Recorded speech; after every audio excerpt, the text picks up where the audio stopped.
Okay, looks like we are live, Broncos country, but you guys know the drill by now. We got to let the stream breathe for just a second here, make sure that everything is nice and stable all across the YouTube platform.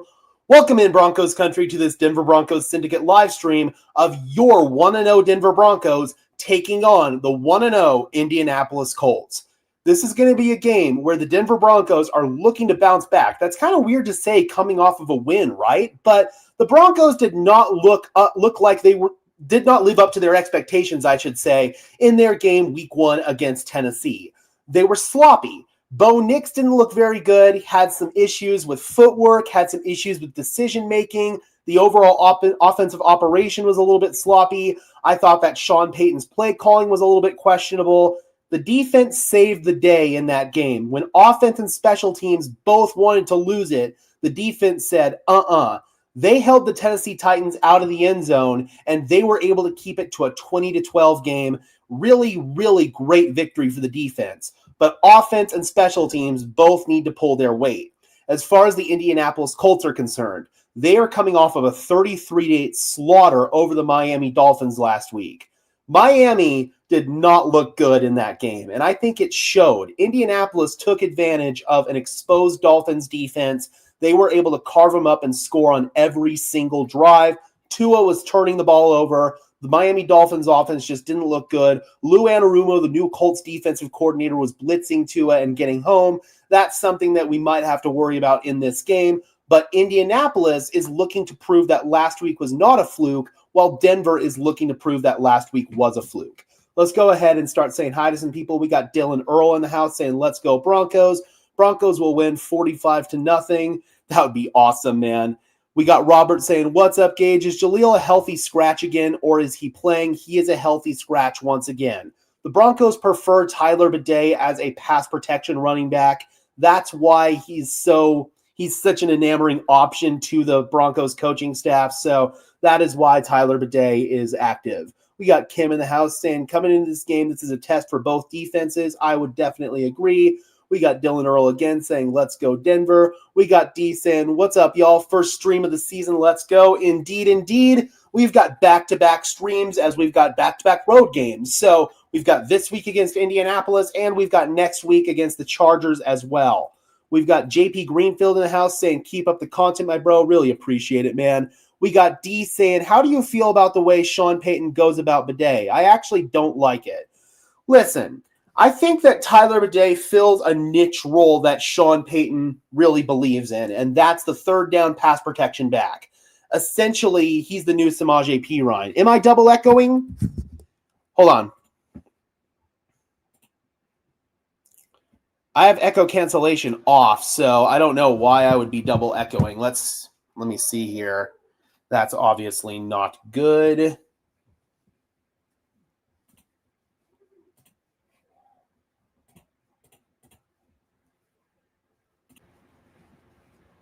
How about now? Am I still double echoing? Let me know. I'm going to take a listen here myself. I just reset my mic, so let me know.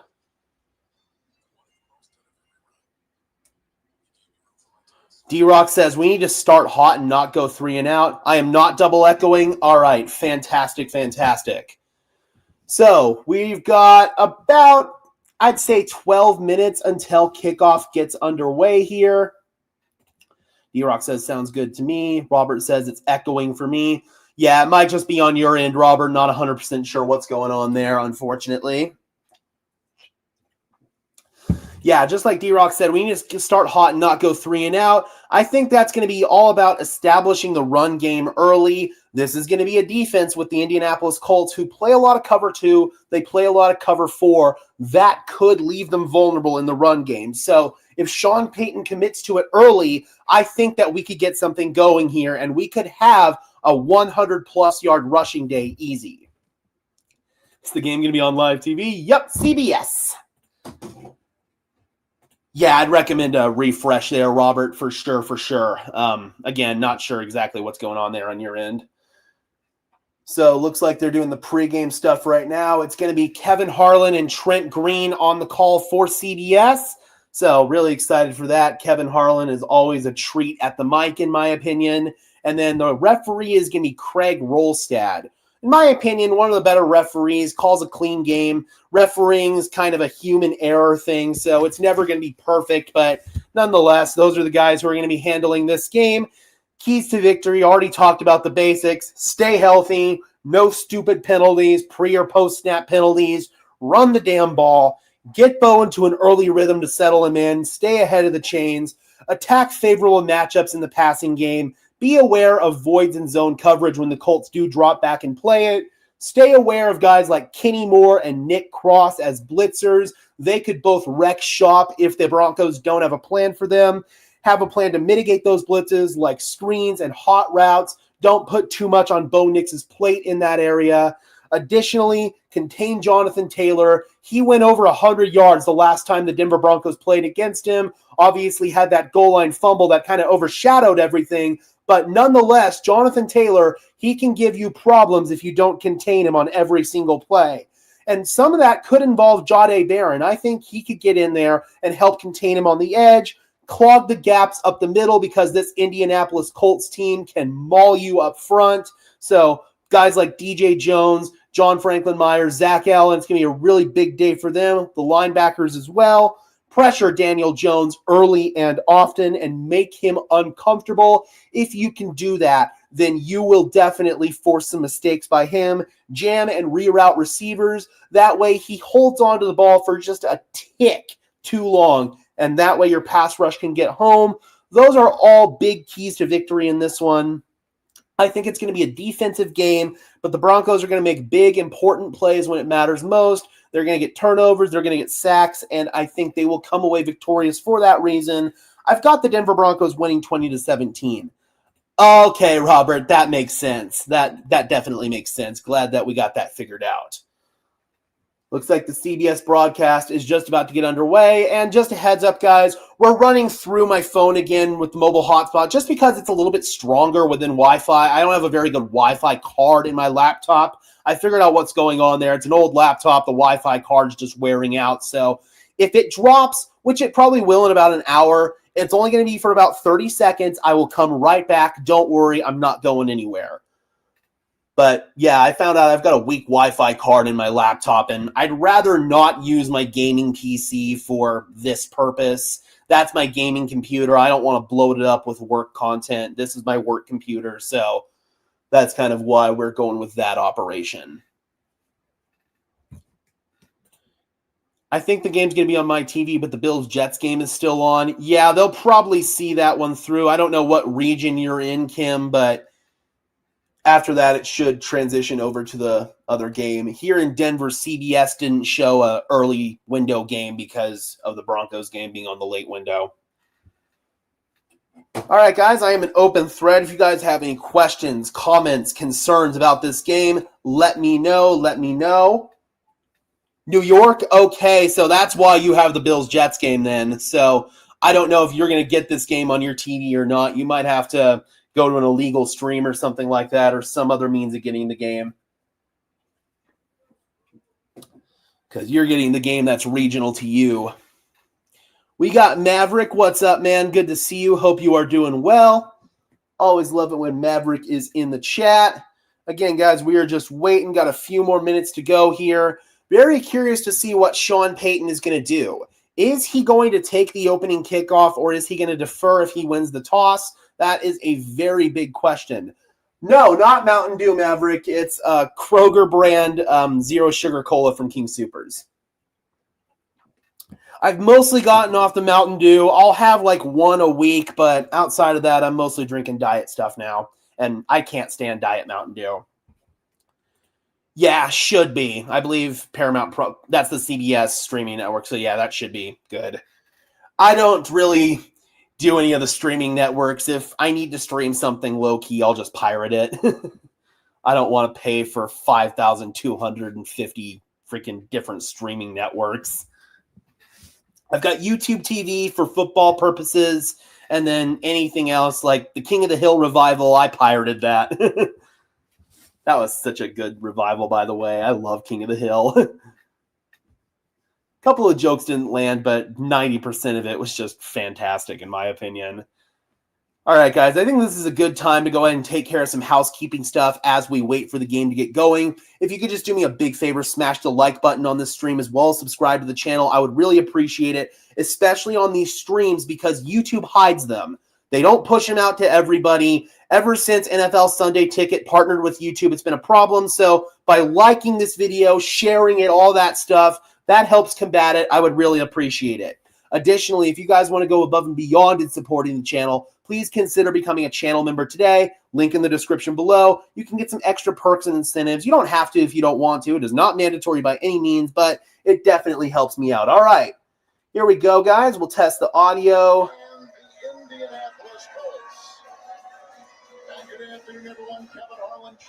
Let me know if the audio is good, guys. If I need to turn up, turn it down. I got a new TV that fits a little bit better on this small desk here that I have in my closet, so hopefully the audio is okay on it. I was dragging a big TV in here for the last couple of streams, and that just didn't really work too well.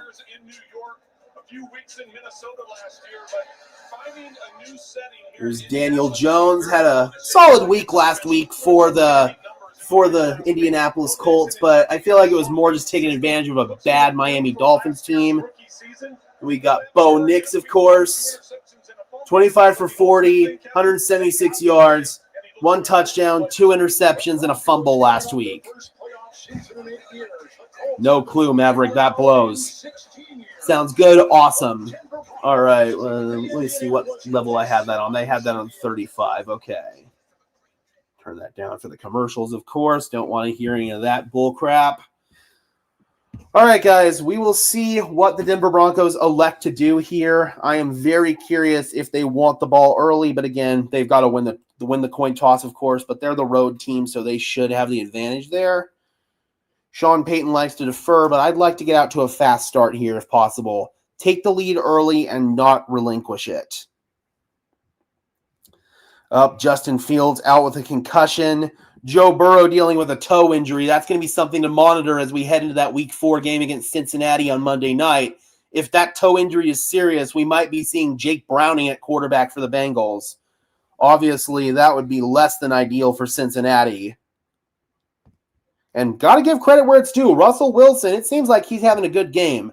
I haven't seen all of it, but some of the plays I've seen, he's been low-key dealing. So hats off to you, Russ, because you've been looking pretty good out there today against Dallas. We'll see if they're able to pull out the win there.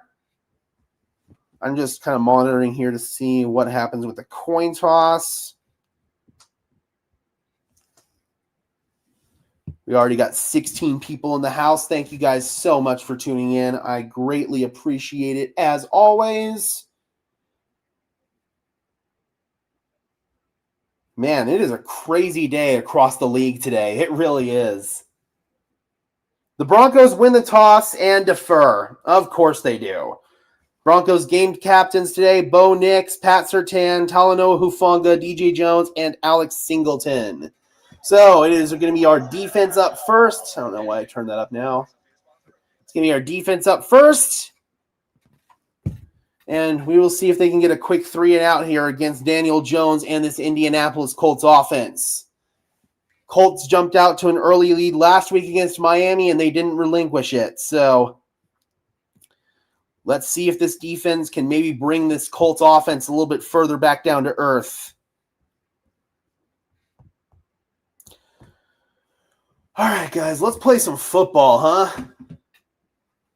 Just waiting for it to come out of commercial.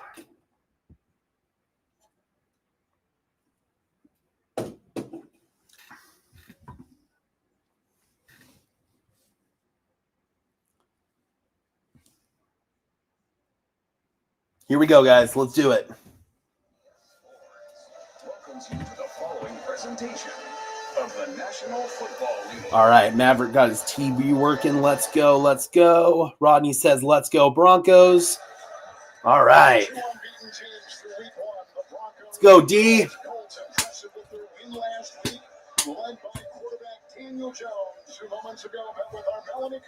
I couldn't tell you, Rodney. I have no clue. There's Danny Dimes. Broncos hoping to not have him live up to his nickname in this game.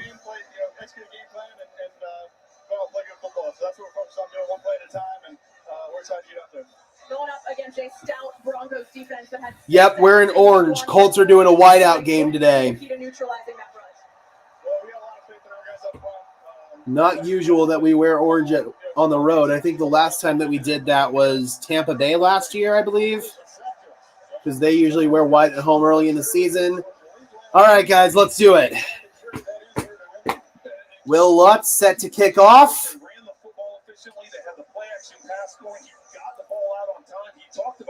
Two guys back for Indianapolis, Ashton Doolin and Anthony Gould.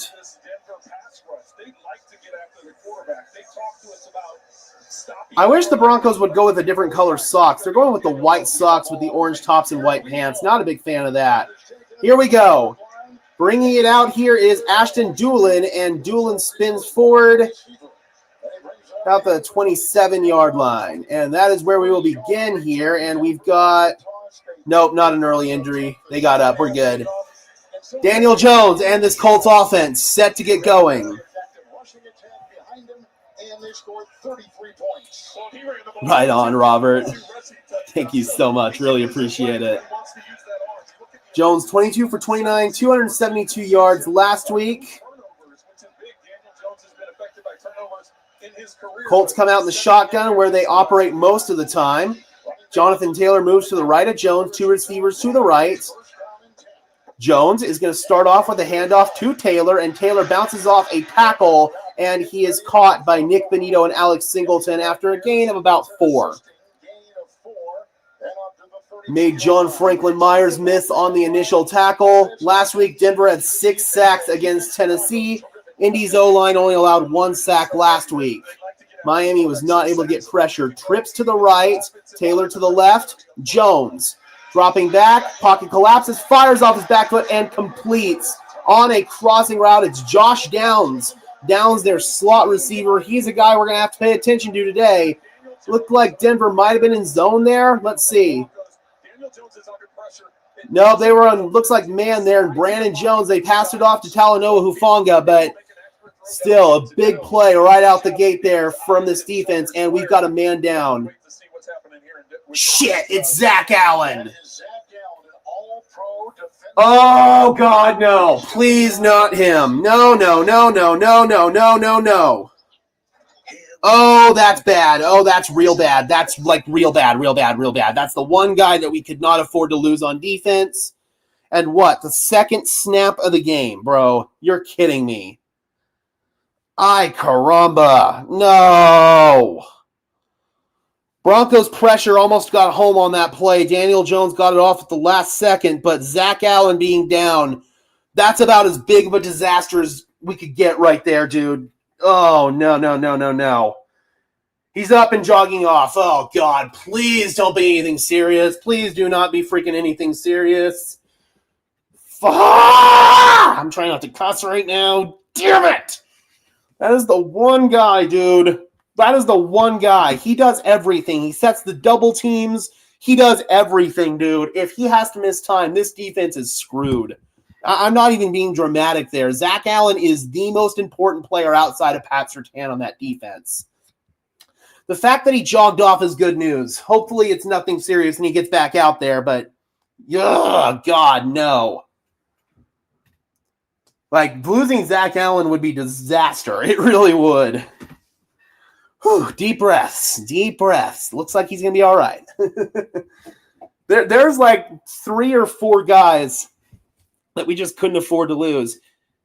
He went down. I didn't see what the actual injury was, but he was down and they went to commercial. Thankfully, he got up and jogged off, so hopefully it's nothing serious. Yeah, I'd say that's a justified freak out. Yep, hopefully he's all right, man.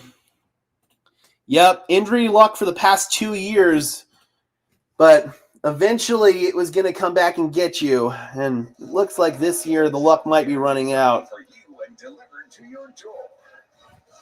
True, very true, and hopefully Joey B's okay. I love me some Joey B. All right.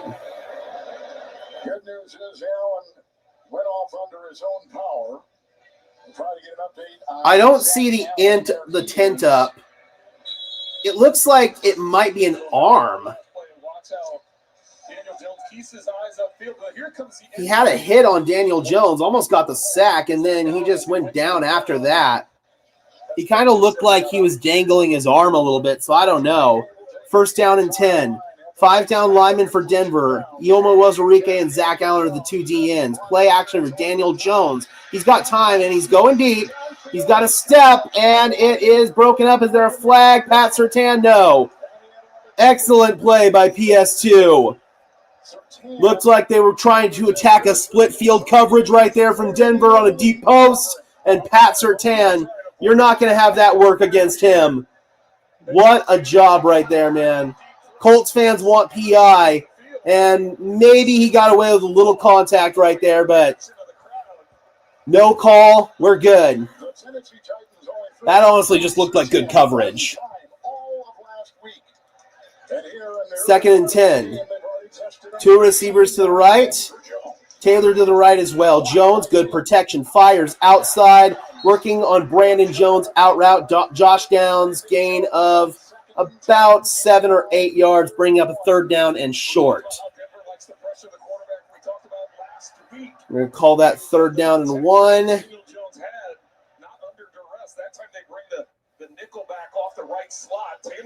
Yeah, Zach Allen definitely, if he needs to miss a few plays, that's fine. Hopefully he doesn't have to miss anything more than that. First down and 10. They gave him the first down on that play. Looks like the safeties are kind of getting picked on in coverage so far. Play action. Jones looking, fires, another completion. That time it was Surtain in coverage, but still gave up the catch to Michael Pittman, but there's a flag down. Oh, God, it's going to be roughing the passer. Not a good start defensively here. Yep, Nick Benito, late hit. Got him high. They're going to call that every time. Not a good start at all from this defense. Got picked on a couple of times in coverage right there. Gave up a completion in zone. Gave up 2 completions in man. And then you got a 15-yard penalty on top of it. Not great. Yeah, they got him up here, though. They're going to call that every time. I don't like it either, but that's what they're going to call nowadays. First and 10. Jones again from the gun. Fakes to Taylor. Looking. Fires end zone. Overthrew him. Thank God, man. Josh Downs had a step there on Brandon Jones. Yes, I have always been a Broncos fan. Down there, it's all Cowboys fans, Raiders fans, Steelers fans. I've had family in Denver my whole life, so yeah, I've always been a Broncos fan.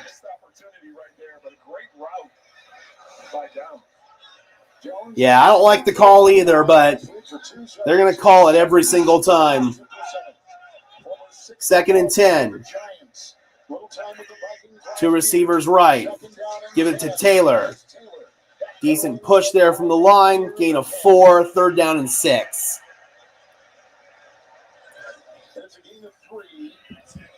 Why isn't Jade on downs in the slot?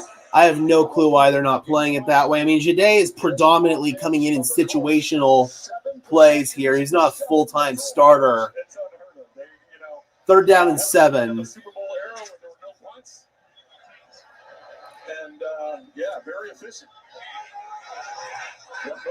And good news, Zach Allen's back. Excellent, excellent news. Daniel Jones working that cadence. He's got time again. Jones dancing. Jones, he throws it away. Ball did get back to the line of scrimmage. That's not going to be intentional grounding. Great coverage downfield. Jones didn't have anywhere to go and had to throw it away. So Denver, after giving up some big plays, they get a big-time stop there. Ooh, looked like Jaquan McMillan might have got away with a hold in the end zone there. They didn't call it. He might have gotten away with one there. Lucky break. So 4th and 7. Spencer Schrader on for the field goal. And the kick is good. 29-yarder. Good stop by the Denver D after giving up explosive plays. Indianapolis leads by 3. Let's go out and get some points on the board offensively. Great stop defensively. Good to see Zach Allen back out there. It makes me sad to hear Andrew Mason on Denver Football After Dark saying he's not a Broncos fan. So for me, I'm media, so I have to kind of play neutral a little bit. Like when I go to the games, when I do these streams, I don't wear my Bronco gear. But I grew up a Broncos fan. It's going to be there deep down, even if I try to contain it. Like if I get a media credential, I'm going to have to really contain it. But you've got credentialed outlets like DNVR and stuff like that. They're fanboys. They really are. So I will always be deep down a Broncos fan, even if I have to contain it a little bit for being media. Mace is one of the best in the business. And I think the reason why he's so good is because he doesn't have that emotional connection. He's able to really be unbiased, and he brings neutral coverage. So that's why I love Mace. And he's a true reporter. He's not, and a true analyst. He's not a fan. I am an analyst and I am a reporter too, but I have that fan in me. I always will. We got Joshua. Would have been a long game without Allen saying hello to the chat. Absolutely. What's going on with our defensive scheme? We play a lot of man coverage, and I mean a lot of man coverage. And sometimes you're going to get beaten man coverage. We saw that, but we got them to stall out there in the red zone, and they kicked a field goal. So we'll take that all day long, Broncos country. That was a big-time stop. Or I don't know if they got into the red zone or not, but they got close. Either way, it's a big-time stop right there. Not a fan of the Barron pick. We needed a tight end. Well, you weren't going to get a tight end where you got Barron, unfortunately. Tyler Warren was probably the top tight end for the Broncos, and he was gone by that point. BK says, I don't wear Broncos gear either. I feel like I jinxed us in 2012.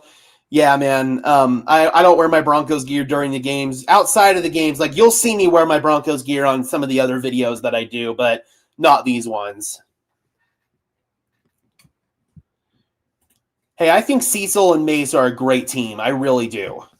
And that's not just me kissing ass because Cecil's my friend. I genuinely think they make a great team.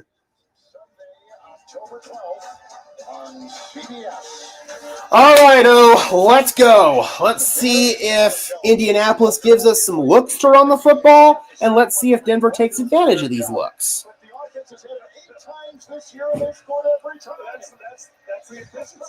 Yeah, respectfully, I disagree. I think Mace is fantastic.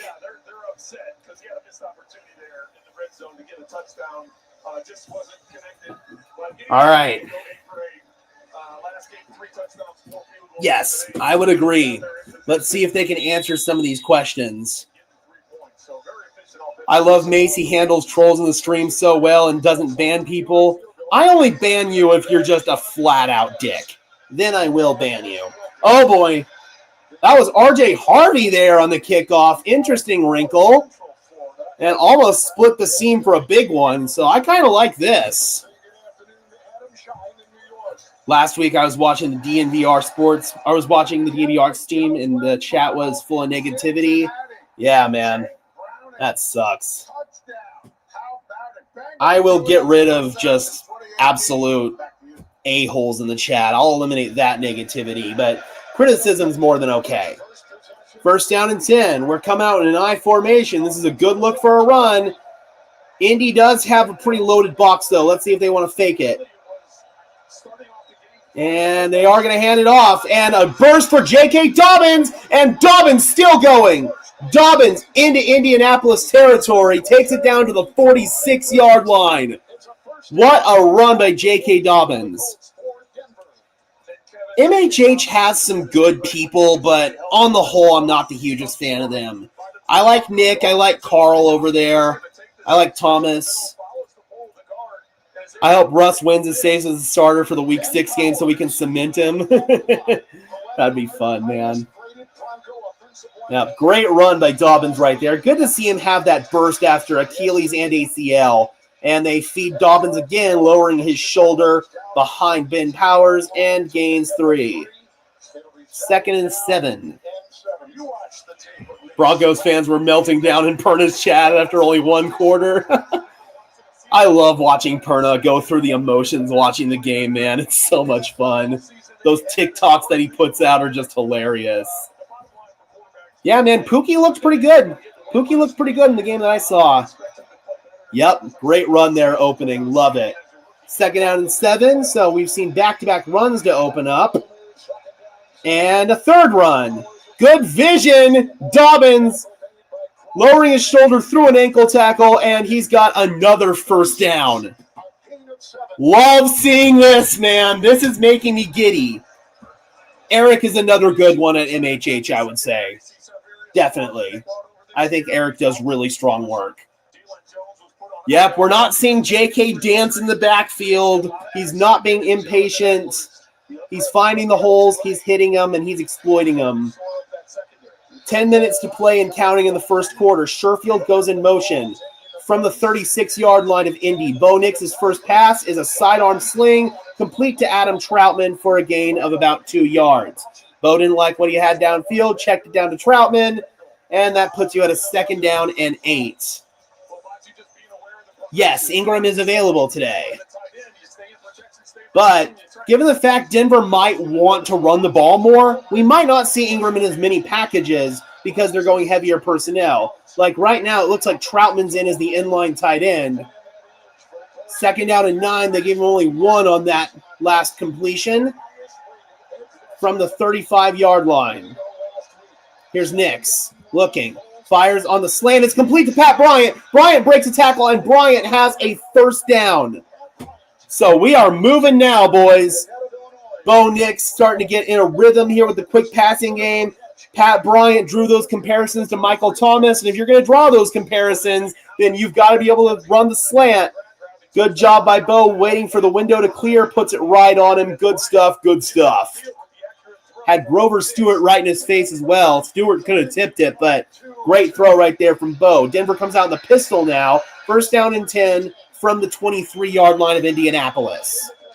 Bo's making a check. 6, 5, 4, 3. They get it off. Nix fires. End zone. Caught! Touchdown! Marvin Mims! Let's go! Hey! Hell yeah, baby! What a start for the Broncos. Got the run game going, got the one-on-one matchup with Marvin Mims. They took it. Touchdown. He cooks Xavier Howard. Great throw from Bo. Great high-pointing catch right there from Marvin Mims. Yeah! Let's go! Love it. Absolutely love it. Bo is back, baby. Let's go.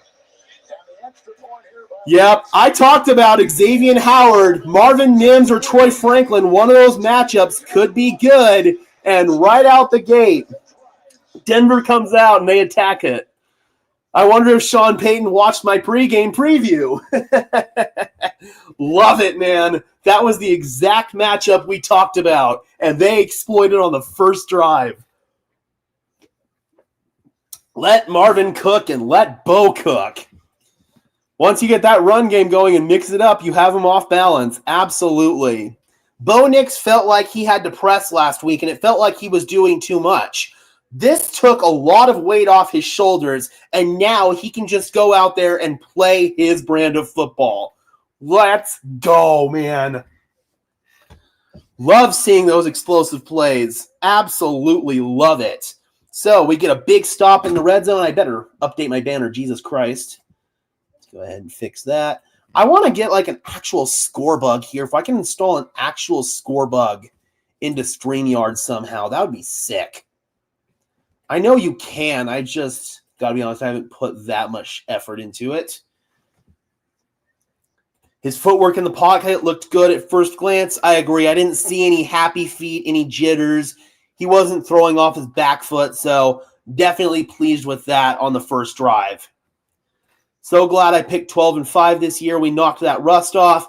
I'm still maintaining 11-6. I have not wavered on that since the beginning of the year. I think this is going to be a really good football team. Awesome pass from Bo. Absolutely. Good stuff, good stuff. And great catch as well. Pass pro is good. That's why he doesn't need to bail out. Last week, I thought he had decent pass pro as well, but there were just some times where he would bail or he wouldn't set his feet. It's frustrating because I know he's capable of setting his feet and making those throws. There was a throw where he bailed out and he had Franklin on the run and he was throwing it on the run and he was inaccurate. So I'd really like to see him just set his feet, get comfortable, and we saw that on the first drive. So only 3 passes from Bo, 2 completions, but 2 really solid completions. Great drive, good balance of run and pass. That's exactly what we need to see. I want to see Daniel Jones pouting and sad on the sideline with that 1,000-heart stare. Yep, happy feet Bo bails out too soon. He'll learn, though. Absolutely. Yeah, I did that when I used to do them on StreamYard or on Streamlabs, but here on StreamYard, I'm not sure if I can do that or not. I'll play with it some other time. 76-yard rushing for Javonte. Very nice, very nice. Good for him. Eagles-Chiefs starting. I am bummed that they didn't put this game in the early window. I wanted to watch that Eagles-Chiefs game. I'll watch it on All 22 later this week, but still, I wanted to watch that one live. I will say, last year, Javonte didn't have burst or explosiveness, and he had vision issues, but it looks like some of those issues have been rectified in Dallas. Good for him. All right, let's go, D.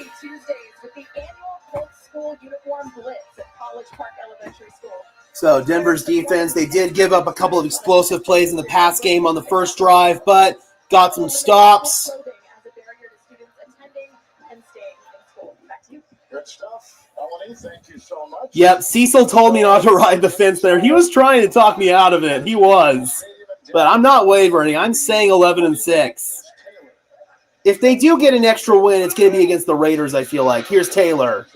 That looked like a counter run there, and he gets 5 off of it. Good push by the line. Looks like Hufanga might have been in on that tackle.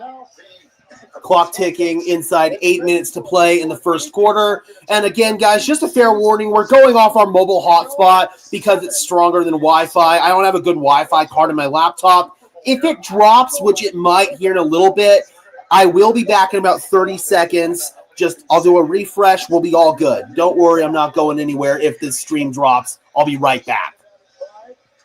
Taylor, handoff left, able to slip through Singleton. Surtain catches him. Gain of 4, 3rd down and 1.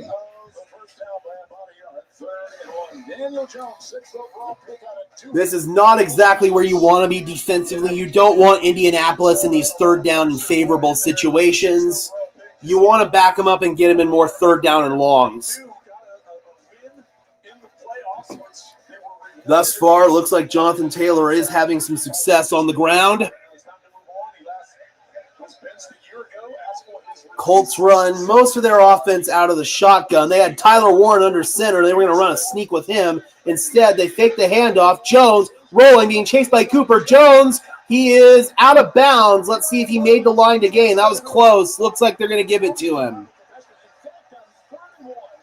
Dude, last week I was taking notes real time at the game at the stadium during the game, and Hufanga popped up on my notes so many times. He thought he had a TFL on Taylor right there, but Jones kept it. Able to just make the line to gain on the scramble, beat Cooper right there, and got the 1st down.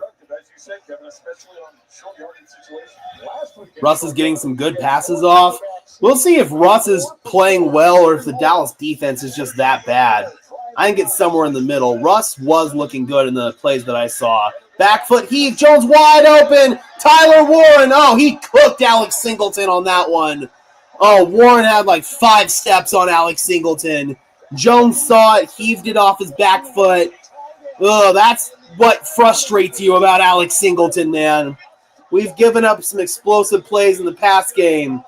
Tyler Warren lined up at fullback on that one. He was in the wing in the pistol. He leaks out, and it actually looks like they might have been playing zone there, but Singleton had his eyes in the backfield, got right behind him right there. That's tough, man. Yeah, that's probably not what you want Singleton to do. That was probably a vulnerable position for him. Play action, dump off, caught. That's the other tight end, Mo Alley Cox. Singleton chases him down on the sideline there after a gain of 9. Second down and short. Yeah, I got to be honest, man. I wanted them to play Lavelle Bailey. I really did. Or Corinne Reed. Singleton will give up plays like that, and it's frustrating. But I also can recognize he's the green dot player. He's a leader on defense. He's a captain.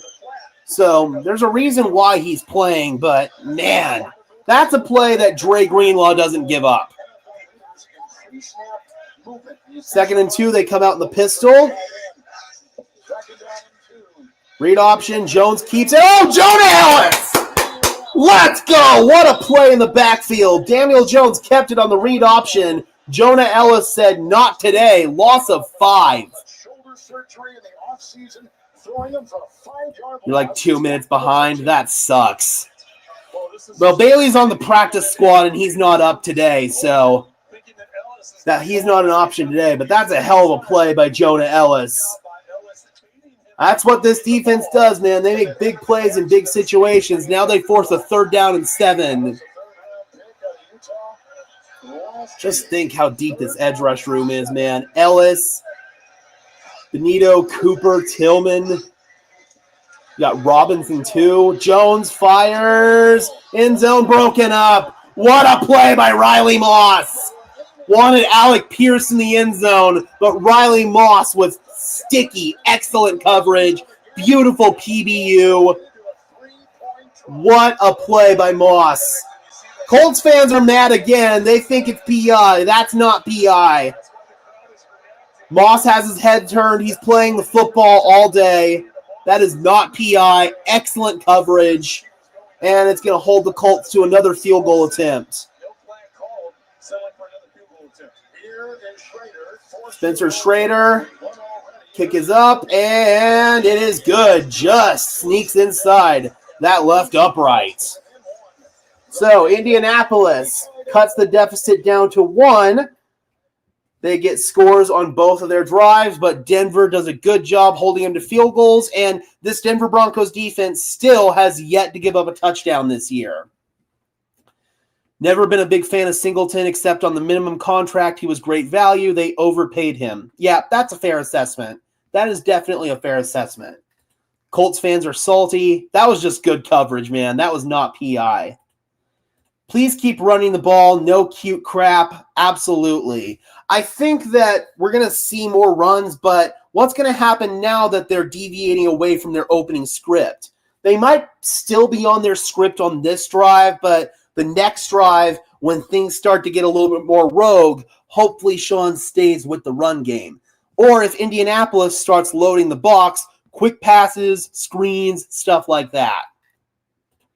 Moss really improved when looking at his first 2 games. He was playing like this last year before he got hurt, but he went down, came back too early, had some rough games, especially in that one against Cincinnati. And I feel like fans kind of wrote off Riley Moss. I've been saying that Riley Moss is still that dude, and he's shown it in these first 2 games. Just saw the Jonah Ellis play. He's definitely a Jonathan Cooper replacement in a few years. Might be, man.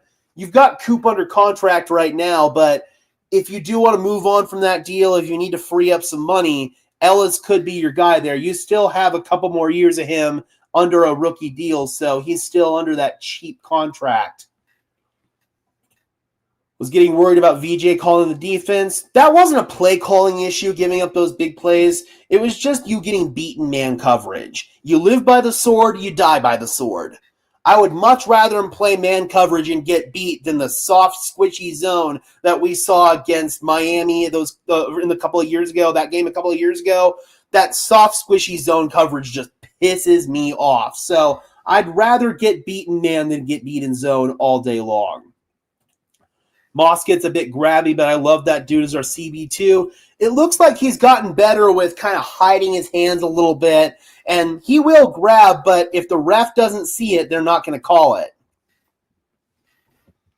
Yep, I completely agree, Gabe. Let's get RJ Harvey some reps here. Hey, man, if Dobbins is working, I'd keep going to the well. Joshua, thank you so much for becoming a member, man. I really, really appreciate you. That is awesome. All right, let's see what back they want to ride on this drive, and let's see what adjustments Lou Anarumo makes on defense here. Kickoff to Marvin Mims. He's not going to bring that one out. Touchback, and that will bring it out to the 35-yard line.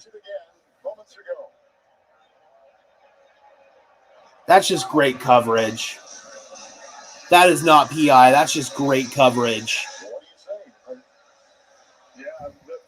Oh, gotta fix my banner. No, Denver gave up 2 field goals.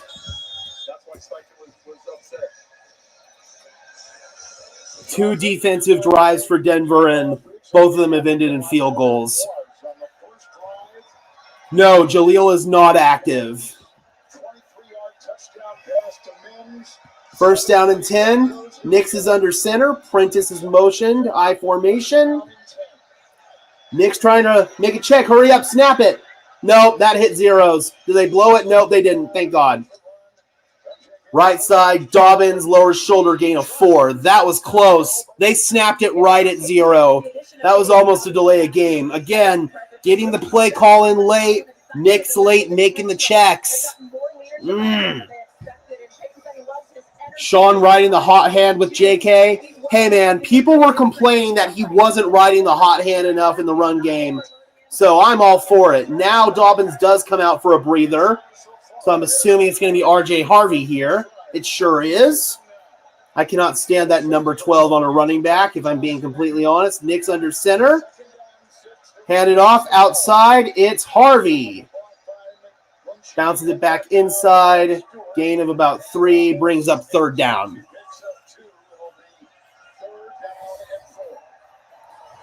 Third down and 4. Harvey checks out. Bidet checks in as the third down back. Again, Tyler Bidet is basically the new Samaje Perine. That's the role that he fills. He's either going to block here or he's going to go out into the passing pattern. Let's see what he does. Third down and 4. Play clock ticking inside 10. Evan Ingram goes in motion. He's at wide receiver at the bottom of the screen. Bidet is in to block. Nix fires, and good coverage on Sutton. Incomplete. And Denver will punt it away. Good coverage there with Mekhi Blackman. He was on Sutton in the slot. Nix threw it a little bit too far, in my opinion. But that's still really good coverage there by Blackman. He jammed Sutton and rerouted him.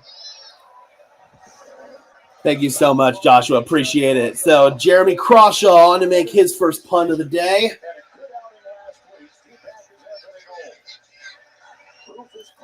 Let's see if he can cork out a good one. Kick is up. And Anthony Gold will field it at about his 11-yard line, and he is tackled at the 15-yard line. So that will go down as a punt inside the 20. And let's see if Denver's defense can get another stop here. They've held Indianapolis to 2 field goals so far. Good coverage on that third down play again by Mekhi Blackman. Not bad play calling or anything like that from Sean. He was riding the run game, tried to take advantage of a matchup that they liked there, and it just didn't work out. So I'm not going to criticize any of the play calling there, in my opinion. You were set up in a third down and manageable situation, and you just didn't execute on it. And now Cortland Sutton looks like he might be a little shaken up on the sideline. We'll have to monitor that situation. Kind of hunching over a little bit. 2013, it's been 12 years since they had that kind of first retail. First and 10 from the 15-yard line. 2 receivers set to the left side. Taylor to the right of Jones. Pressure's coming. Jones fires, overthrown. Sternad in coverage, and is there a flag? There is. Drew Ogletree was the tight end. And it looks like they're going to get Denver's defense here. Greg Rolstad, our referee. Rolstad is our official here. 2.5 to play in the first quarter. Pass interference. Defense, number 2. Calling PI on Pat Surtain. Let's see the replay. Well, you may say, well, that wasn't where the ball was going, but watch as he tries to come down. He goes back to get the ball. And yeah, Surtain hooked him as he tried to come back to the ball. I'm not sure that's who Daniel Jones was throwing to. I mean, it wasn't who Daniel Jones was going to throw to there, but Surtain did hook Pittman as he came back to the ball. That's just frustrating. Russ arm punt. Oh, boy. Keep me updated on that game, will you? Oh, Patriots beat the Dolphins. Jones. Play action. First down and 10. Floats it upstairs. Broken up. What a play by Brandon Jones. Swatting it away. They were looking for Tyler Warren. 2nd down and 10 for Indy. I disagree. I think Sutton's been fantastic. Good protection and pick up there. You see Taylor. Yep, frustrating. Frustrating penalties, man. To Warren. Did an excellent job there. Yeah, Sauce Gardner did not look very good today. I saw a little bit of that game on Red Zone, and he was getting cooked. Offensive line now for the Colts. 2 new full-time starters at center. 2nd down and 10 now. Indianapolis is at their own 37, or 38 rather. Jones fires, coming back to it, incomplete. That hit the ground. They were looking for A.D. Mitchell in the comeback, but they're going to rule it a catch. Let's see the replay. I thought that hit the ground. Ooh, they're going to take a look at that. Catch right there. Oh, nope, that's a catch. Great job hauling that in there by Mitchell. Really nice job. Not bad coverage by Surtain at all. That was just a really nice physical catch. And now we're in another 3rd down and short. That's not where you want to be. Jones fires out of the backfield. Wheel route. Uh-oh, Singleton's getting cooked. Down the sideline is Taylor. Push out of bounds by Pat Surtain. Oh, God. Bad matchup. Singleton is getting cooked today, boys.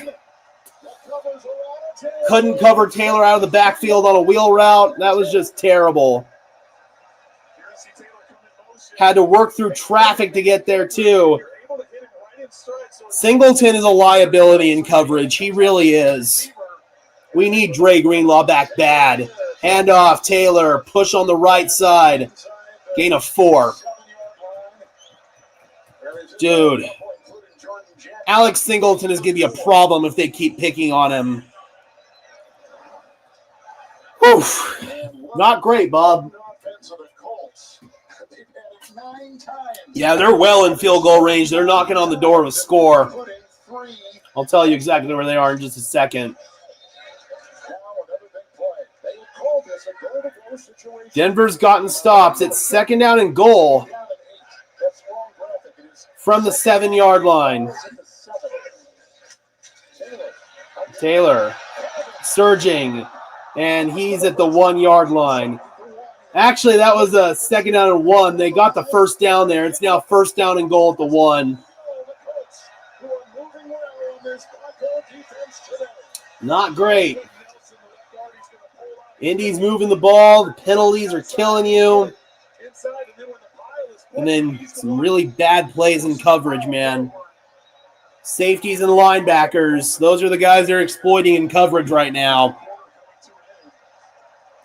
Yeah, this isn't VJ. This is just bad coverage. This is bad execution. When you play man coverage like that and you're getting picked apart, you live by the sword, you die by the sword. Singleton, Brandon Jones, both of those guys have been picked on a little bit in coverage. Even Pat Surtain gave up one. You can't give Singleton that responsibility. Do you see how he's running his gates off?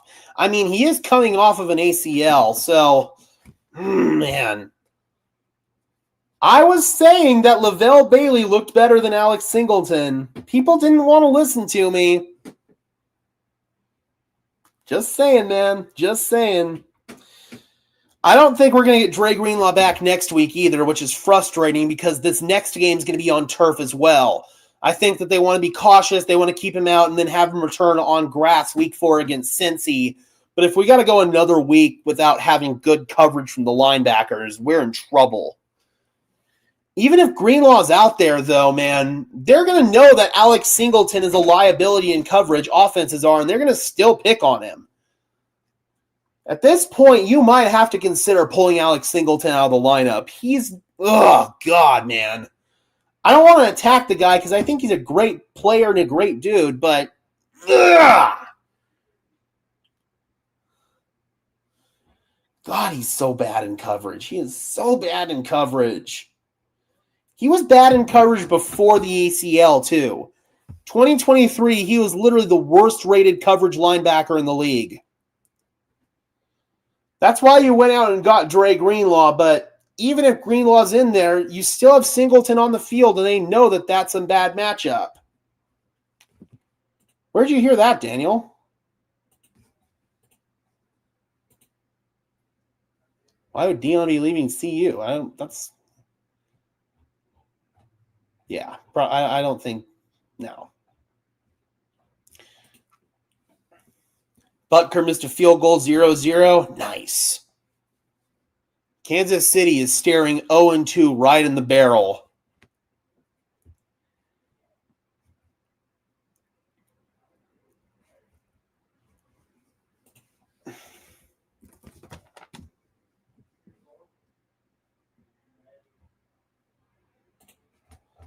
I'm not seeing anything on those reports. I will let you know if I do, though. Cowboys won. Crap. That sucks.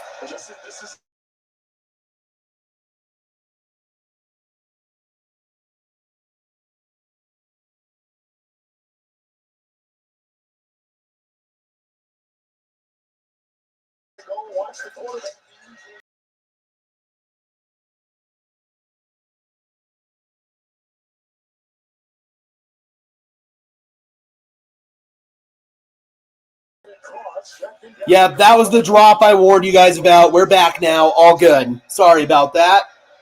Again, we're running through our mobile hotspot because the Wi-Fi card in this PC sucks. And they ran a tush push here. Daniel Jones did not get in. That's the only play we missed. 2nd and goal. They run it again. Did he break the plane? No. And there's a flag down. If this is on Indianapolis, no, they did not score. Are they calling this on the Broncos?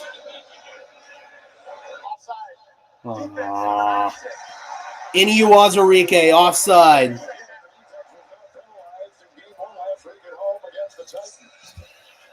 That's frustrating. Granted, it's only going to be half the distance to the goal, but still. 2nd and goal. They're going to run the tush push again. Daniel Jones is in. Touchdown, Indianapolis. And that's the first touchdown this Denver defense gives up on the year.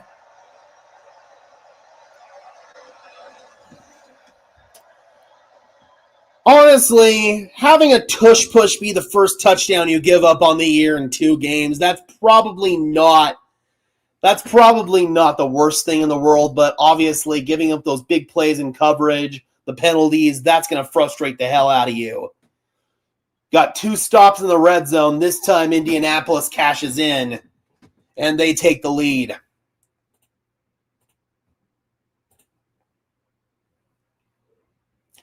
Spencer Schrader, extra point. It is up, and it is good. Indianapolis now leads 13-7 in the 2nd quarter. Yep, that was a Singleton drive. That, unfortunately, was a Singleton drive. Don't get me wrong, penalties don't help your cause there, but that was Singleton giving up that big play in coverage. All right, got to respond. Got to go down and score. Again, I don't think this is like a game plan or a play calling issue or anything like that. It's just bad execution. Really bad execution.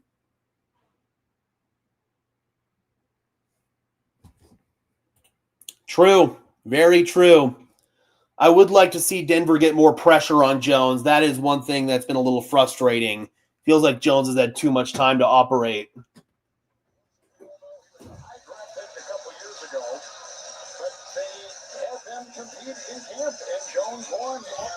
Okay, thank you. Can't we have Sternod in that coverage role? I mean, at this point, it's got to be better than Singleton, right? There's Anthony Richardson. He's the backup quarterback now. Basically Drew Lock and Teddy Bridgewater all over again. All right, let's go, O. Stalled out on their second drive. They were able to march downfield and score on their first drive. This is the point now where we might be pivoting away from the opening script. Here's Marvin Mims on the return, and he gets it up to the 33-yard line, and that is where Denver will begin.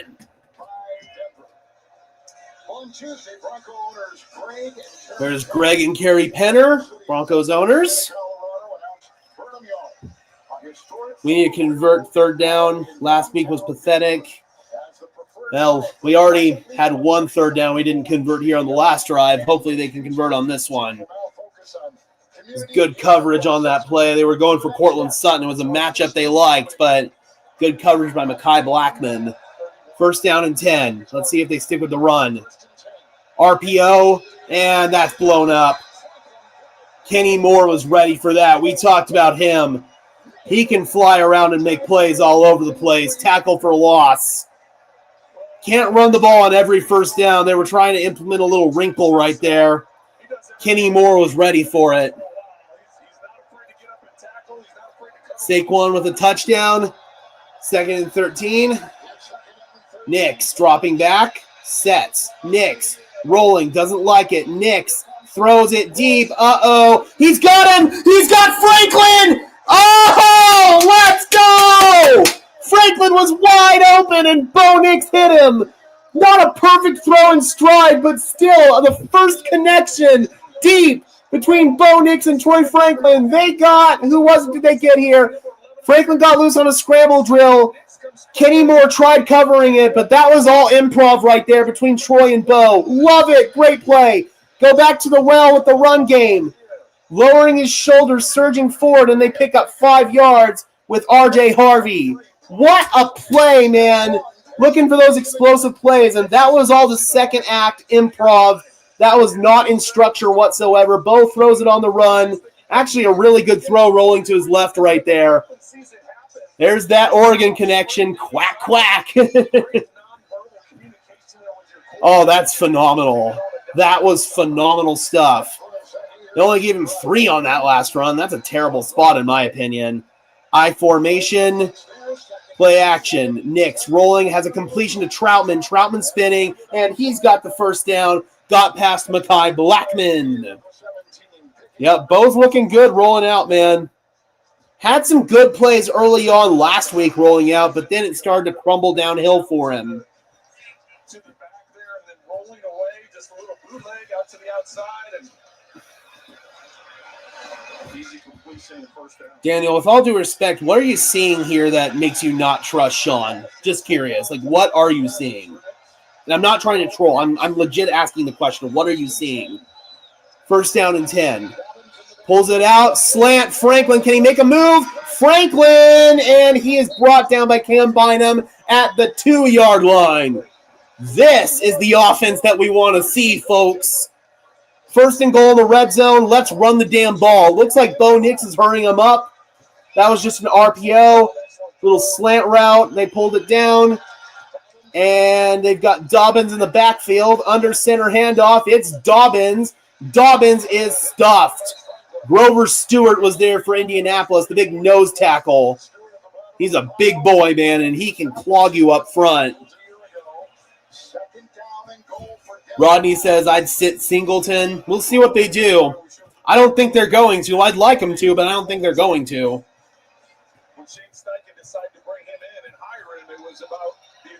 All right, 2nd and goal. Here's Lou Anarumo, the Colts defensive coordinator. He was the Cincy DC last year. Cincy was not very talented on defense, but I think Anarumo was a defensive coordinator. Wide open touchdown. Troy Franklin, just a little rollout to the flat, wide open, easy touchdown. Troy Franklin, first tuggy of the year. Let's go! And Denver's an extra point away from taking the lead. I think Lou Anarumo's a good defensive coordinator. I just don't think that Cincinnati's defense was really talented last year. But this one here, this was an easy pitch and catch, man. So we get the explosive pass from Nix to Franklin. The run game continues to look good, and we connect there in the end zone. Good hold by Jeremy Crawshaw. Got that ball down, got the laces out. Extra point is good by Will Lutz, and Denver takes the lead back 14-13. And I want to say the offense is off of their opening script now, so that's back to Sean Payton going rogue. Good stuff, man. Good stuff, good stuff. Update our score bug here. Let's go. That was a great drive. That is what we want to see, folks.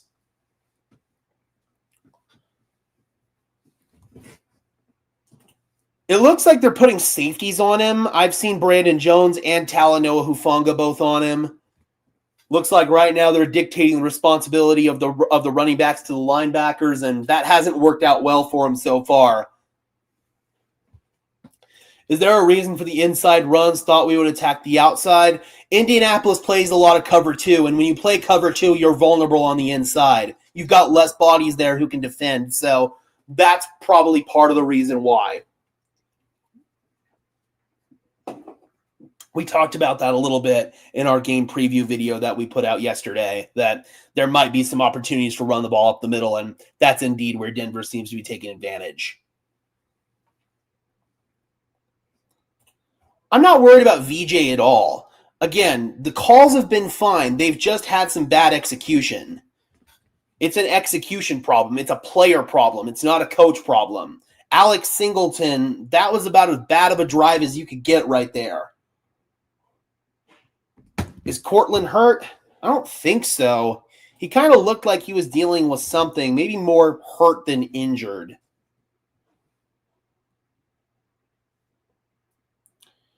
But good to see other guys getting involved. Marvin Mims, Troy Franklin. Bo Nix is distributing the pill, man. He really is.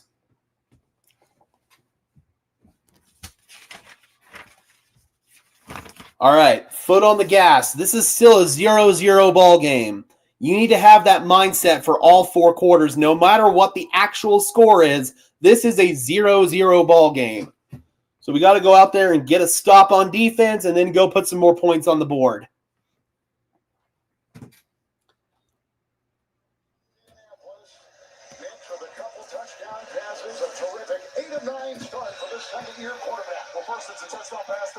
He got his feet tied up on that incompletion, came up a little gimpy. I saw him hunched over on the sideline. We'll have to see if he's all right. I'm assuming he is.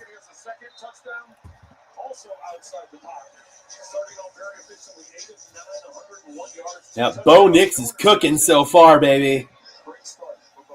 Woo, Detroit put a can of whoop ass on Chicago. There is 10:38 left in the second quarter.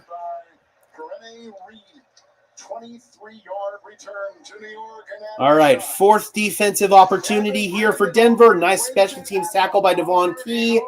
Oh, walk-off field goal in overtime by Brandon Aubrey. Hats off to the Giants. They battled their ass off in that game. Oh, oof, Maverick. Oof. Eagles 7, Chiefs nothing. Let's go. 1st and 10, 5 down linemen for Denver. Condensed formation for Indy. Tight end Drew Ogletree in motion. He sift blocks, and they hand it off for a gain of a couple there to Jonathan Taylor. 2nd down and 8. One of the best running backs in the history of this organization. Are they going to show the play? They're showing the play. Jonathan Taylor broke free. Oof, Justin Sternot on that play. Yikes. And then he drops it right at the goal line. Touchback Denver. He will never drop the ball at the goal line again. He will always carry with 2 hands. 2nd down and 8 now. It's going to be from the 30-yard line. Pressure on Jones. He gets hit on the release and still finds a completion. Alec Pierce makes the catch. Daniel Jones got his arm hit. That was kind of a wonky throw. And, ooh, what a catch by Pierce. He just vacuumed it in. Hufanga and Surtain had the coverage. He just vacuumed that one in. And Sean Payton, please tell me he didn't challenge it. He did. Or no, he didn't. He had his flag out, but they told him it wasn't going to win. Yeah, that wouldn't have been a good challenge. Glad that he didn't. Sternad and Singleton are the two linebackers. Jones flags down in the backfield. He checks it down to Taylor, and Taylor can't get around Singleton, who makes the catch. Gain of 5, but we'll see what this flag is. Flag in the backfield, that usually reeks the holding.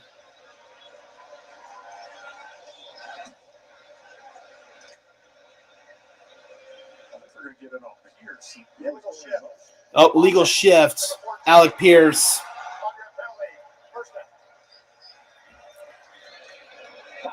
All right, so wipe that one back. It's going to bring up a first down and 15. Yep, Sean didn't challenge it. That was a good no challenge. The people upstairs told him that wouldn't have been a good challenge, so he didn't throw the flag. Oh my God, they've got the Colts quarterback carousel graphic. That's not us anymore, damn it. Yes. Jones outside fires. A little behind, but caught there by Adonai Mitchell. Good chunk there picked up by Jones and Mitchell. I cannot believe they showed the quarterback carousel graphic. Oh, that's great. And it's not us anymore. Ooh, what a catch by Mitchell. They're making some tough catches today, man. Mitchell and Pierce. Second down and 3. India's moving the ball really well. This game is going about the opposite as I expected it to be honest. Jones, pressure's coming, and incomplete. Great coverage by Jahdae Barron. PBU right there on Josh Downs. Looked like DJ Jones had the pressure on that play and had the hit on Daniel Jones. So we got a Jahdae Barron sighting, folks.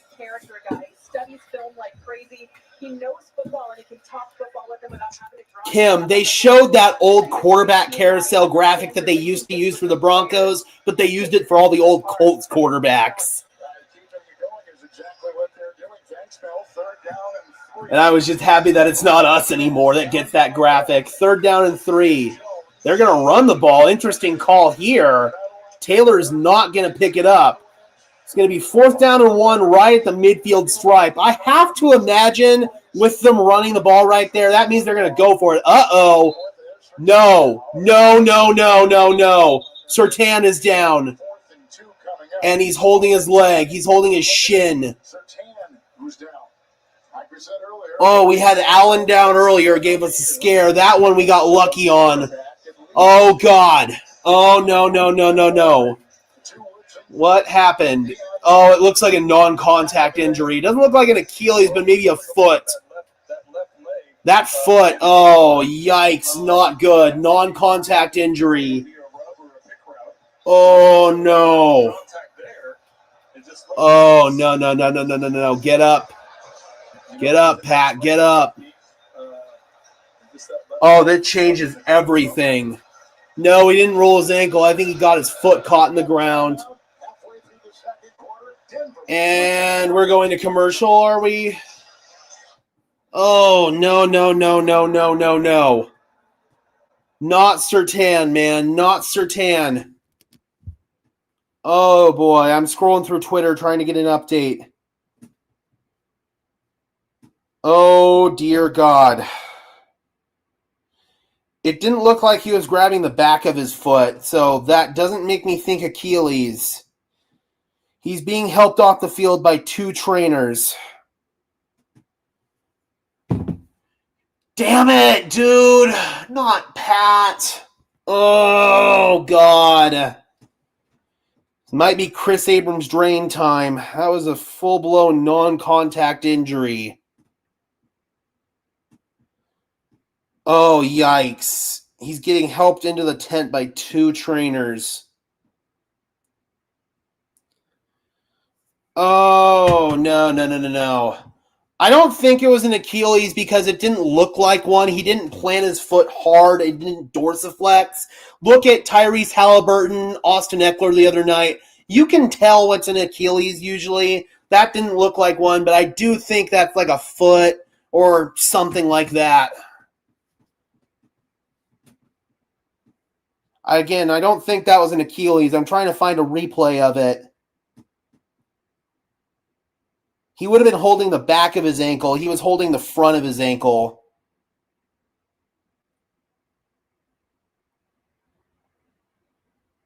Oh, looks like he might have taken a cleat to the shin. That's what Twitter's saying.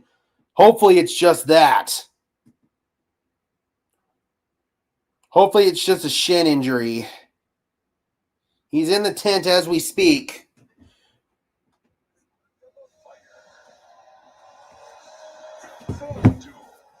Robert, I respect you. I love you, but please do not use that R word in the chat. That is not a word we use around here. Please and thank you. Oh, he's walking off slowly. Again, that didn't look like the Achilles based on the mechanism. Just the way that his foot caught it didn't look like an Achilles. But that could be a variety of different things. Now it's Chris Abrams drain time. 4th and 1. Indy's going for it, and they're in the shotgun here. They hand it off to Tyler Warren. He's not getting it. He is not getting that. No way. Denver gets a stop. Let's go. Big 4th down stop right there, folks. That was a big-time play. Shane Steichen tried to get cute. They were having success with the tush push. I don't know why they didn't just tush push it right there. They tried to hand it off to Tyler Warren, I think on like a belly call. I think that's like a belly run right there, and Denver blew it up. Dude, that's a questionable call by Shane Steichen, man. That is a really questionable call. So Denver, he's going into the tunnel. Oh, excuse me 1 second, folks.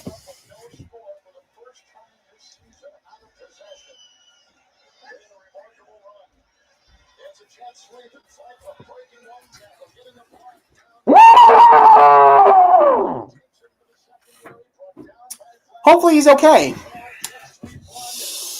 Oh, boy. Not great. 1st and 10 for the offense. They've got great field position. They're at the Indianapolis 39. Nix fires underneath. Good catch.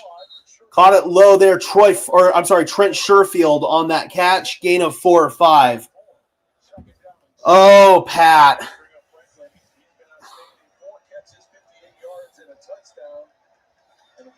Oh, God, dude. That sucks.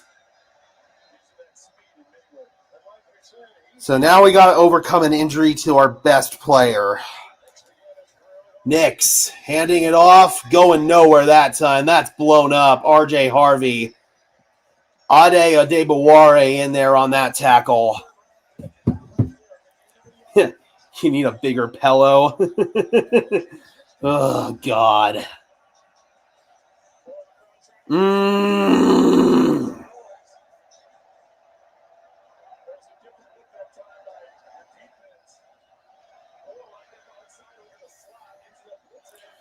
Third down and 6. 4 receivers set to the right side. They ran this formation last week. 4 eligibles on that right side. Empty formation. It's 3rd down and 6. Fires on the slant. Bryant, he's going to be just short of the line to gain. They might give him a favorable spot there and give him the first. That looked to be short. It looks like they are going to give him the first down right there. I'll take it. Slant route to Bryant. Even if that's short, they'll probably get up and QB sneak it. That did look like a favorable spot, though. I will happily take it because we were getting some really crappy spots last week. I'm trying to get an update on Surtain. Yeah, that's short. Good tackle by Nick Cross, but I feel like Denver's just going to get up and QB sneak it. Shane Steichen challenged it. Remember, that was on 3rd down, so it's probably going to be 4th down and short here.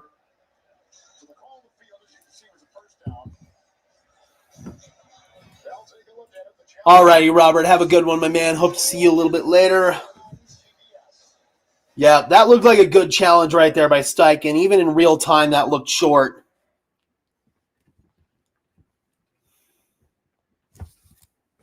Yeah, I agree. This time, you probably can sneak it and get away with it. Last time they had that failed sneak against Tennessee, Tavondre Sweat blew it up right off the ball. You're not going to have much success QB sneaking against a almost 370-pound D lineman. So if Surtain did take a cleat to the shin, maybe, I don't know, could that be like a fracture on his tibia right there? That's a possibility. Maybe a little hairline fracture on his tibia. Obviously, that's not the worst thing in the world in comparison to what you could do right there. I mean, those of you who were here last year remember my incident where I broke my leg. I fractured both bones right there. Thankfully, we're all good from that now. But okay, let's see. Do we got a replay on this? Is this the actual replay, or is this just him sitting on the ground? Yes, that does not look like an Achilles. I can tell you that for a fact. That does not look like an Achilles. There's no movement there from the foot that would look like an Achilles. Maybe John's right. Maybe it is a bone bruise.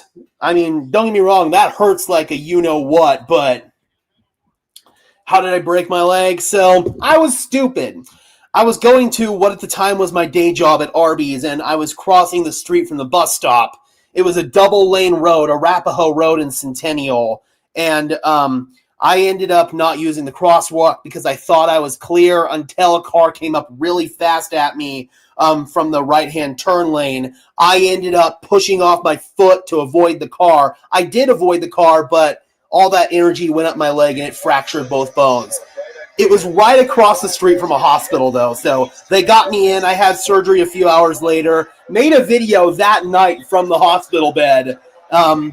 I was off my feet for about a month, but started walking about a month later, and I've been all good. I'm over a year out from that injury now. It was about a week before training camp last year, but still made it out to training camp. And they said that was a failed challenge. They gave Denver the first down there. Okay. So Shane Steichen loses a challenge, and he loses a timeout. Yep, all good now, man. It's all good. Yep, I was in a wheelchair at training camp last year. For those, 4 weeks I couldn't walk. Little screen to Franklin there. Good tackle by Nick Cross. Franklin gets 3. Again, remember, Denver got good field positioning on this drive.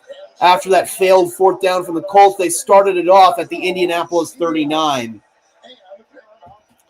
Yeah, as far as Surtain's concerned, yeah, hopefully just a 1 to 2 week. A lot. I didn't pay it, thankfully, because I have insurance, but a lot. Way too much as far as I'm concerned. Play action, Nix fires. Ooh, inaccurate throw lodged out. Looks like he hit the wrong shoulder there of J.K. Dobbins. Again, Bo was just trying to get rid of it. And Zaire Franklin, the linebacker, drove it out. That's going to bring up a 3rd down and 7. Oh, man, it tipped off of Mike McGlinchey. It tipped off of Mike McGlinchey's knuckle. I've never seen that before. 3rd down and 7. You kind of want Bo to get a higher throw right there so that doesn't happen.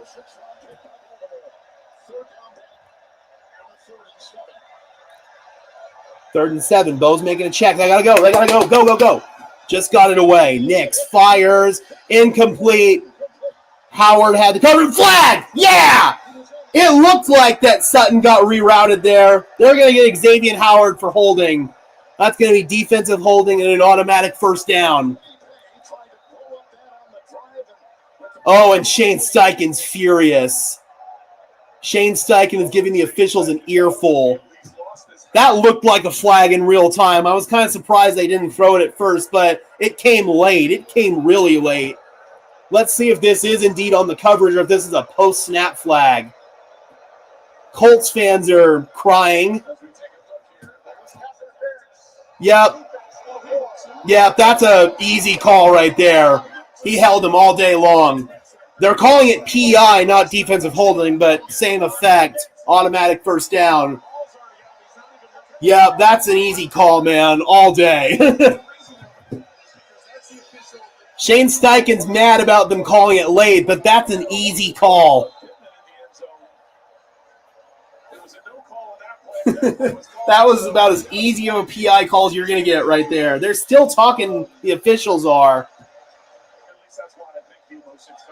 Probably talking about spotting the ball or something like that. Exactly.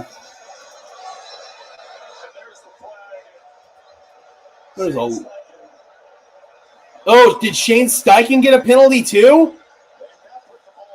Did they give Shane Steichen? They're talking. Did Shane Steichen get a penalty too? He got pissed off and yelled at an official. Okay, it looks like they're not going to penalize Steichen. It's going to be first and goal for Denver. Colts fans are whining and complaining. You can hear them. First and goal. Let's run the ball. Light front, run it. They do just that. Up the gut. Dobbins bounces, and he's got to gain a 5.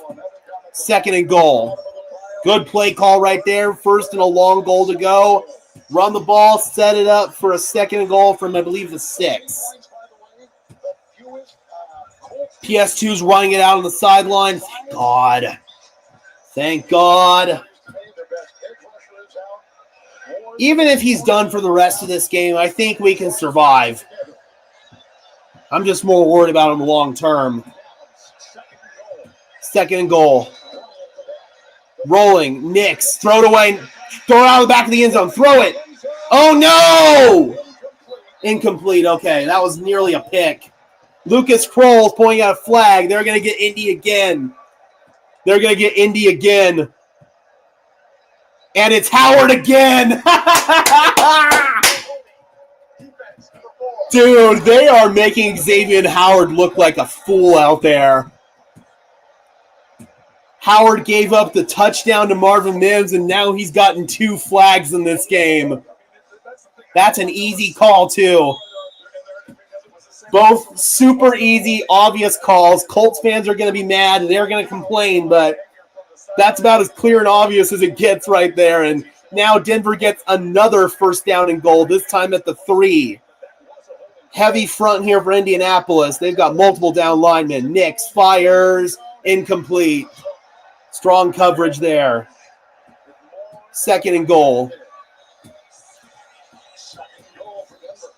He's there, Singleton? Right? Seriously. I mean, this really has been an even game. I mean, both offenses have played well. Both defenses have a player that's been a liability for them. This has been dead even so far, man. Second down and goal. And just a reminder, guys, we will be going for a brief intermission at halftime. Still got a little ways to go before then, though. And Nix fires, incomplete. And they got him again! They got Howard again! 3 flags on Xavier Howard in this one. They were trying to go to Cortland Sutton, and Xavier Howard again. Yep, grabbing the collar right here. Oh, this is hilarious. So Denver's got another fresh set of downs. 3 straight penalties on Xavier Howard. Colts fans are mad, but all of them have been good calls. Bro. First and goal from the 1. Handoff, stuffed. DeForest Buckner. What a play, man. Buckner got right in there and stuffed that. 2nd and goal. I kind of like giving it to to Adam Prentice right here. Oof. Luke Wattenberg, dude. Yikes. Got pushed back right there. That's why that play got blown up. 2nd and goal. We need to get push here. It's too long to sneak it. It's 2nd and goal from the 2. Now they go to the gun. Prentice is in the backfield. To the right of Nix. Nix rolling. Nix throwing wide open back of the end zone. Too easy. Adam Troutman. Touchdown Denver. Thank you very much, Xavier Howard. All right, let's go, boys. So, we had Alex Singleton kill a drive defensively for the Broncos, and, dude, nobody's covering Troutman until it's too late. And then he just, oh, my God, dude. What a busted coverage right there from Indianapolis. Nobody was covering Adam Troutman. Dude, you just put Indy's defense in a blender right there. I mean, it doesn't help when you don't have a center who can get good push up front. That's a problem. If you've got an all-pro center there, then I love short yardage runs inside. Let's go, baby. 21-13. Is it lagging right now? Oh, that's not great.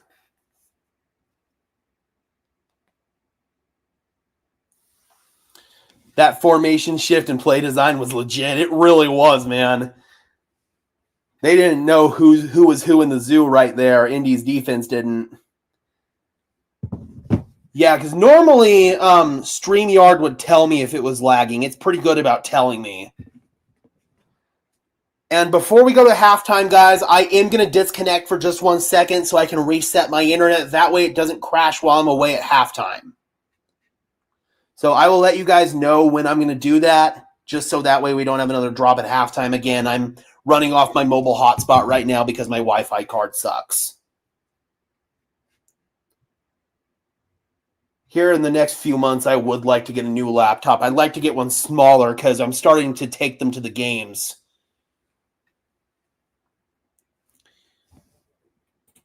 Yeah, this one might be on your end, Rodney, unfortunately. And yes, I sure can update the score bug. I really want to get one that updates on its own.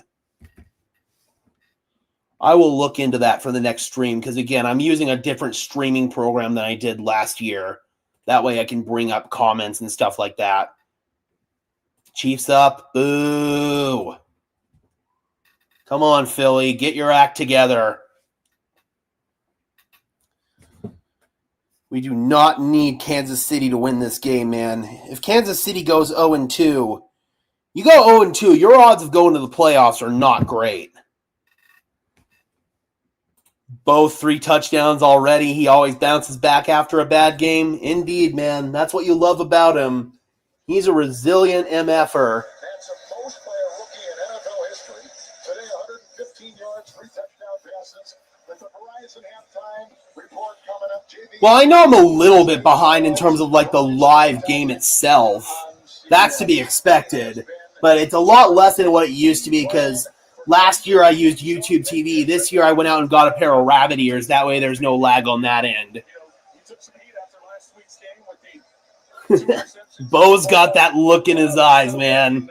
You know you're in for a big day when Bo has that look. I use StreamYard to stream. Last year I used Streamlabs.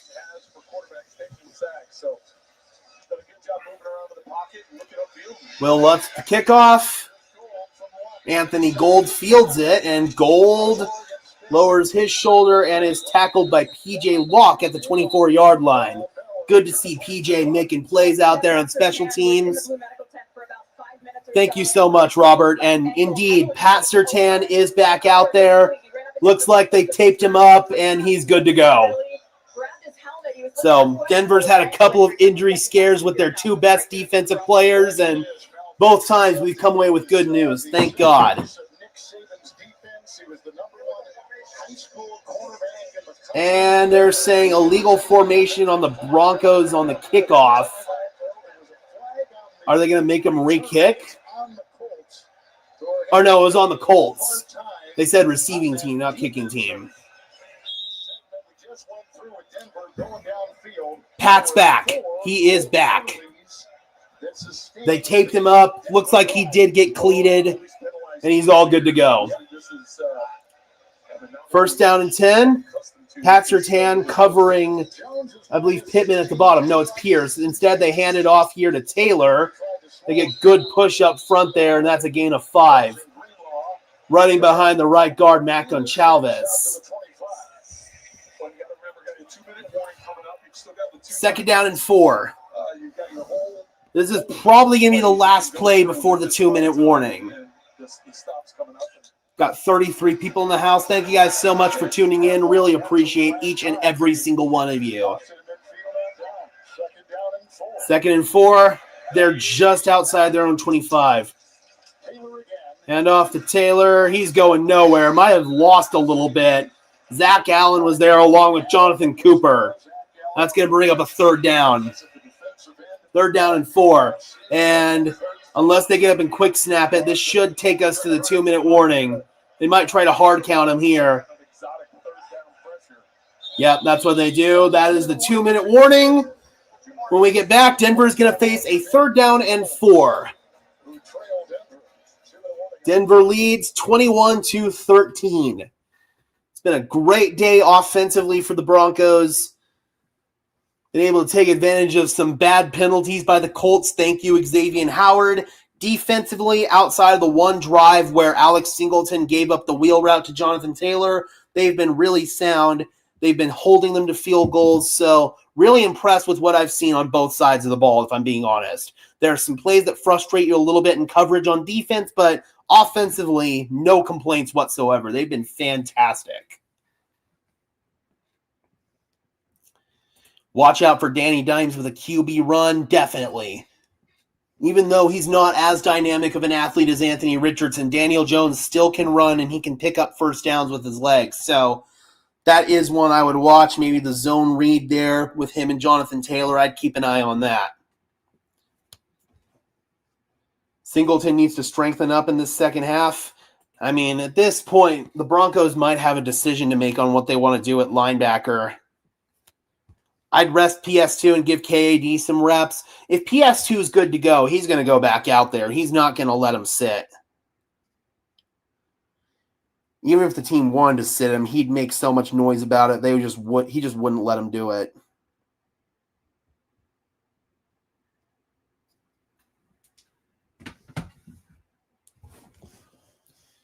Yep, got lucky there with both of those guys. Could have been disastrous. We need a healthy PS2 against the Bengals. Looks like he was more just hurt than injured there. They got him in the tent and they taped him up. He's all good to go. Just like with Zach Allen, man. Looks like it was more of a scare than anything else.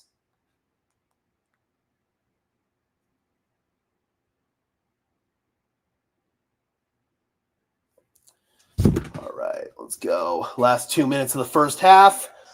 Again, we will be taking our little halftime intermission here, and before we go, I'm going to go ahead and just reset my internet. I will drop away for just a second. I'll be gone for about 30 seconds. The stream will buffer, and then I will come back. Again, just going to reset my internet here.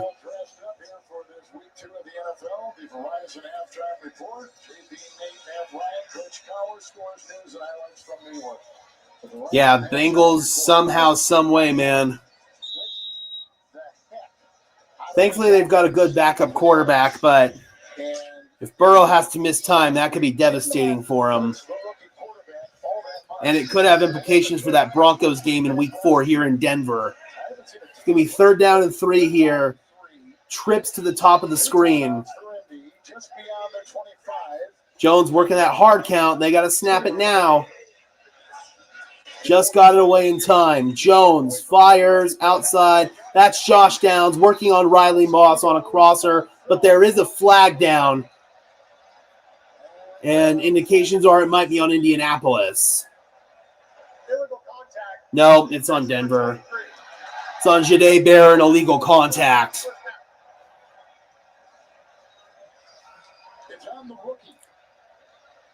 I don't like that call. Yeah, that's wishy-washy. That is a wishy-washy call, and it gave the Colts a free first down. First and 10 now for the Colts from their own 35. They have 2 timeouts, minute 54 left. Daniel Jones, deep ball, looking for Pierce. He's got him. Working on Riley Moss. There's a flag down. Looks like they're going to get Moss for a PI as well. What a catch by Alec Pierce.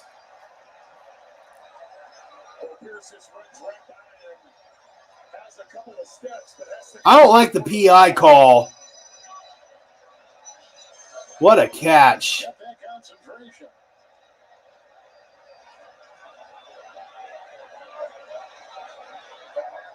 There are 2 fouls on the play, both on the defense. Illegal contact.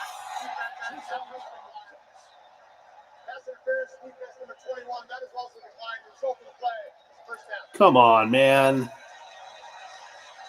Yeah, that was not a good rep from Moss. He's been great most of this year, but that was not a good rep. First and 10 now from the Colts. Deep in their own territory, or deep in Denver territory. They're at the 21-yard line.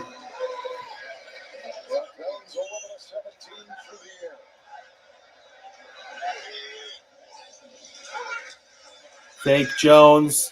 Dumps it underneath. Warren on the screen has blocking in front. Tyler Warren, first down. Oh, Quentin Nelson's down. Quentin Nelson's down for the Colts. That'd be a big injury for them up front. Nelson is down. That does not look great.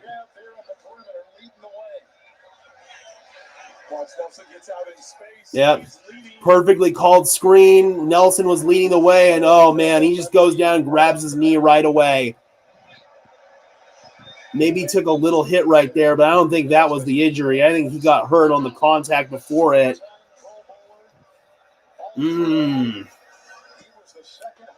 Nelson's coming off the field, walking off very gingerly. So whoever comes in for Nelson here, I'd like to see Denver attack him. That'd be a big loss for the Colts. He's walking. Looks like he's going to try to walk it off, but he's going to come off for at least one play. And now it's first down and goal.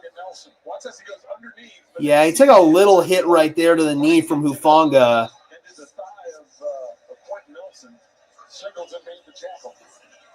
All right, so now it's first and goal. Yep, Nelson's got to miss this play. Looks like he's going to go back in after that. He's not happy.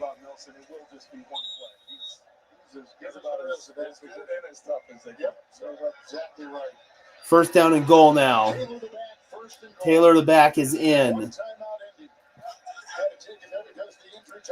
Jones out of the backfield. Oh, my God. Taylor wide open on another wheel route. That's a walk-in touchdown. Nobody was covering him. I have no clue what happened there defensively. Nobody was covering him. That was a walk-in, man. Nobody was there. Come on, man. Nobody was there. Yep. Let's see. Oh, we got the all-22. Oh, come on, man. Looks like 2 guys bid on the crossing route right there. Nobody took Taylor. Miscommunication in coverage. And it is now a 1-point game.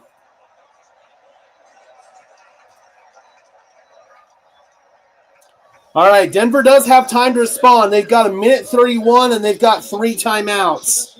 So we can go down and get some points here before halftime. And Denver does get the ball back to start the second half. So we do have the opportunity to double up on points right here. Yeah, they probably should have, to be honest. Two defenders both chased Pierce on the crossing route and left Taylor all alone. I guess they didn't want to burn their 2-point play now, because normally you've got 1 or 2 2-point plays that you like per game. Yeah, that was just bad defense, man. when you play man coverage, sometimes you'll get burnt. You live by the sword, you die by the sword. But that time, though, on that miscommunication, I don't know if that was zone and somebody messed up their assignment or if it was supposed to be man and one of them was supposed to take him. It was just a miscommunication, looked like between Moss and Brandon Jones. I'll have to look at that play again. It was weird. All right, minute 31, 3 timeouts for Denver. See if they want to make something happen here before halftime. And see maybe we can double up on points. Harvey on the return. Get it up to about the 33-yard line. Here we go. Quarterbacks today have played with a very high proficiency. Very efficient quarterback play on both sides. And, you look at Bo Nix, and he's got 3 touchdowns. Bo Nix, 12 for 15, 115 yards and 3 touchdowns. Daniel Jones, 13 for 19, 235 yards and 1 touchdown. It's been a very clean game for both quarterbacks, and neither quarterback has been sacked yet today. These teams like to bring First down and 10. quarterbacks. They've been able to get the ball out of their hands. Tyler Badini. Nix dropping back, fires, comes underneath on a crosser to Franklin, and Franklin gets hit before he can get out of bounds. The clock will keep running. Franklin gives the ball to the official so they could get up and get it spotted right away. Try to waste as little time as possible. Second down and 5 now. They're at their own 36-yard line. Silent snap count for Denver. Bo Nix checks it down to Bidet out of the backfield. Bidet tries to make a guy miss, and Franklin, he can't. He gets right back to the line of scrimmage, and that's going to bring up a third down. Denver still has all 3 timeouts. They're not going to use one here. Let's see if we can pick up a first down here. If they get the first down, that's when they'll call their first timeout. If not, you're trying to drain clock here so Indianapolis can't go downfield and get points. Nix fires over the middle, skipped it. Looking for Franklin, ball hits the ground, 4th down, there's 29 seconds left. Indy's got 1 timeout. Denver's going to have to play this really smartly here. Don't want to give up points at the end of the half like you did last week against Tennessee. You've got 2 return men out there, so Harvey and Mims are both out there. You can have 2 kick returners. Let's see if Crawshaw can get a nice big punt here. The Australian Jeremy Crawshaw will punt. For Boney with the long snap. Crawshaw's boot. For Indy. Good coverage by Indy. And Gold will be stopped out of bounds at the 21 with a flag down. Hopefully that backs them up a little bit. Yeah, defense has given up some plays in man coverage. They have. That's more of an execution thing, if anything. Yep. Holding on the Colts, that's going to back them up. 18 seconds. I'd like to imagine Shane Steichen's going to be conservative here. Imagine if they botched this like Tennessee did at the end or towards the end of the half. Really, both Denver and Tennessee botched the end of the first half last week. Tennessee botched it by putting Denver in position to score, and then Denver botched it by allowing that big return for a field goal. So, here we go.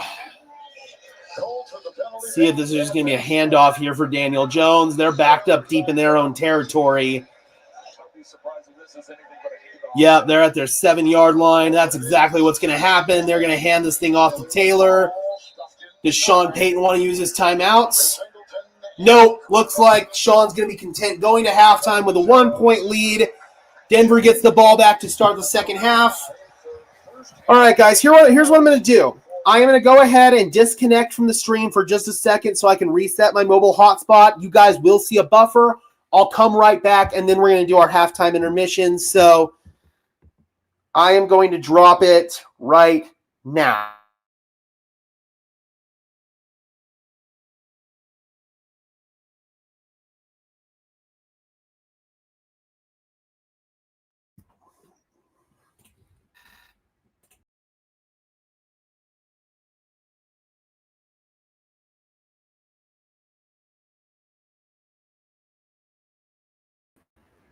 Like I said, back we are, and now we are going to go to halftime, guys. Denver up 20 to 20 or 21-20. There we go. All right.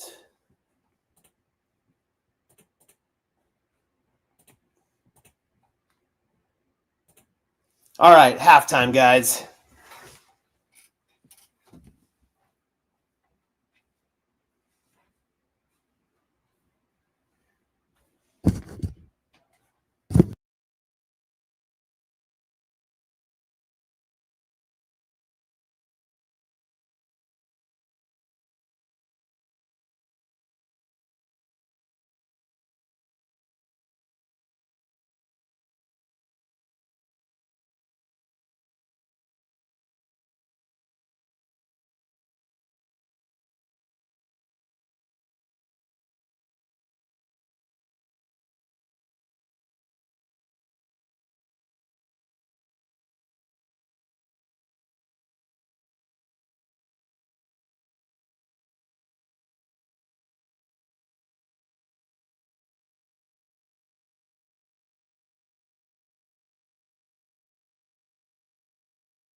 We interrupt this halftime intermission with breaking news. Joe Burrow is believed to have a turf toe injury with torn ligaments involved. That means he could miss multiple weeks, including the game against the Denver Broncos. So, big news with big implications for that game. I'm still dying for my bong rip, but I wanted to come in and bring you guys that news. Back to the halftime intermission.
Alrighty, we are back for second half action.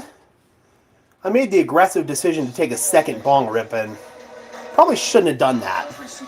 I'm dying right now. But that was a good offensive first half of football.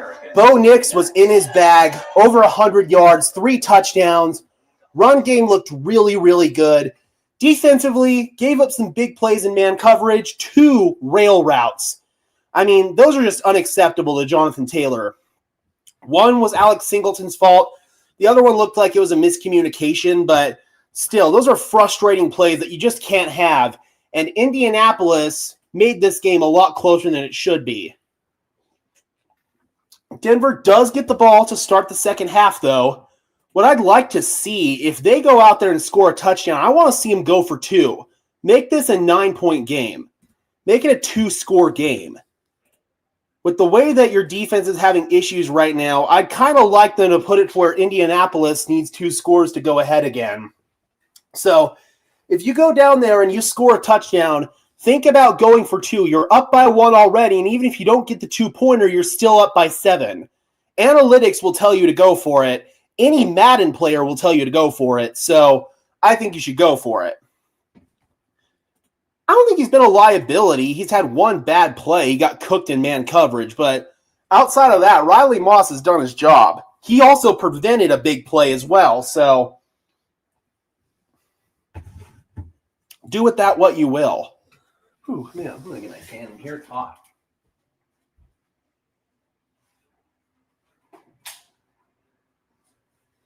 Got the bong sweats.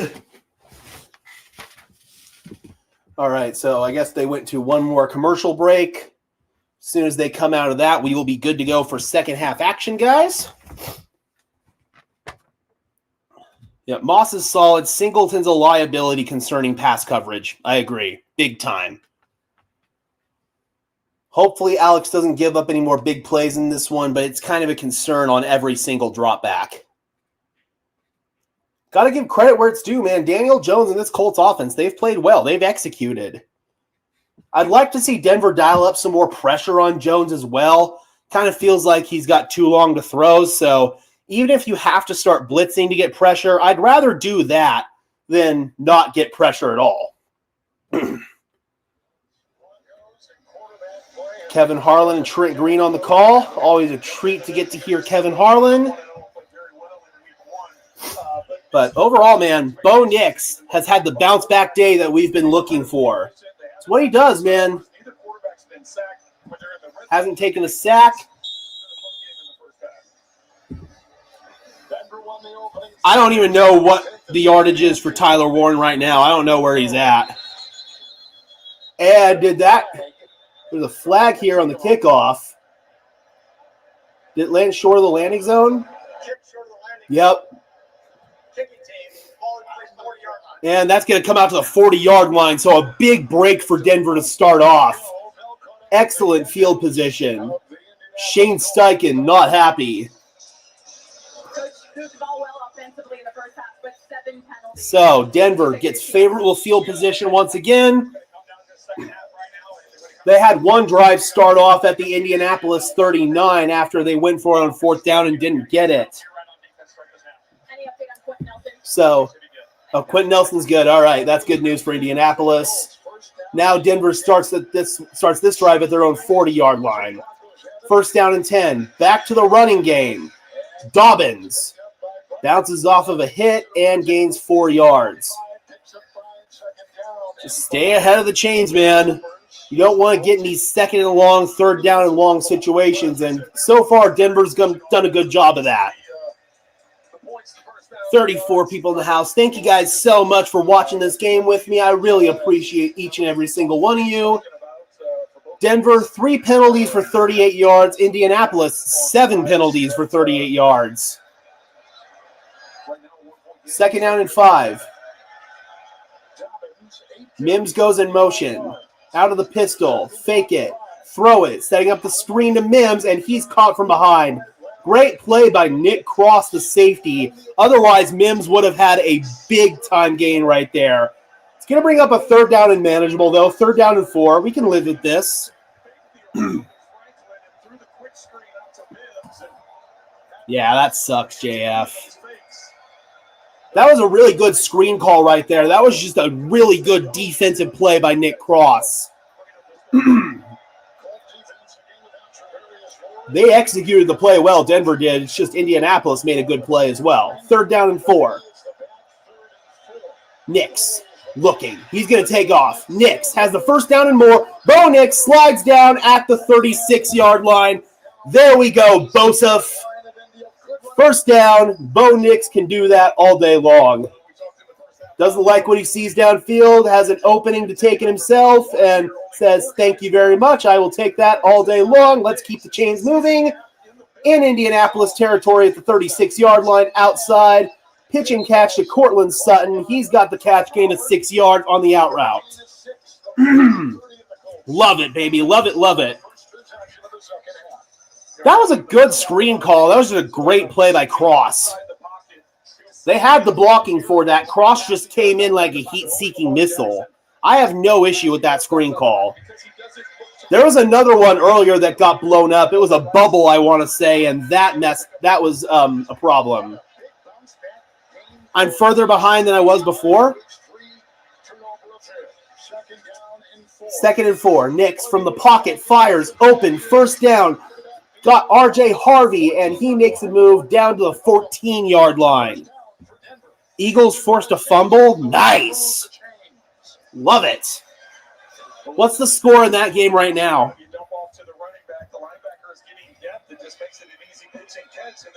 First down and 10. Nix checking at the line, making sure Mims is lined up correctly. From the 14-yard line, throws a little bubble screen there. That's caught by Franklin, makes a move, and Troy Franklin gained 9 yards. 2nd down and 1. 10-10 tied. Ooh, it's anybody's game. Ooh, boy. Come on, Philly. Keep making plays, baby. Chiefs are staring 0-2 right at their face. Facts, BK. Facts. I mean, that's almost 700 pounds of man right there, maybe even more. First down and 10, or 2nd down and 1, excuse me. From the 5. Hand off. First down and more. Touchdown! J.K. Dobbins! Go for 2. Go for 2. Go for 2. Make it a 2-score game. 2. 2. 2. Go for 2. Go for 2. Go for 2. Ah, come on. Go for 2, Sean. It's basic math. Dude, go for 2. Justin Simmons, yes, he's still a free agent. Ooh, yep, I think he's in.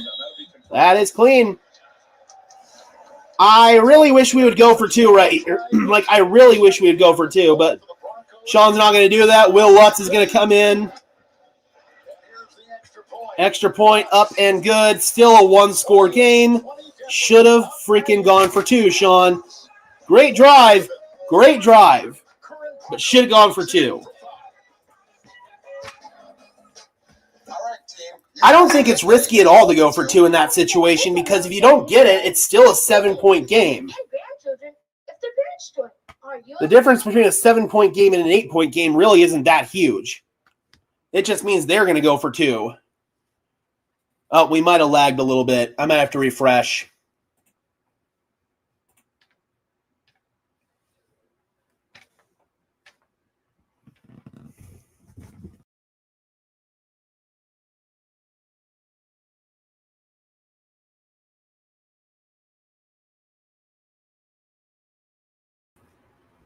Okay, there we go. Just refresh. We're good.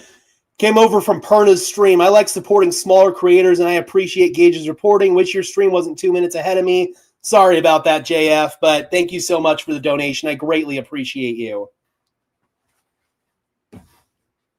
Appreciate that, BK. Really do. Really, really do. Oh, come on. Why are we only at 1 bar? Don't do this to me.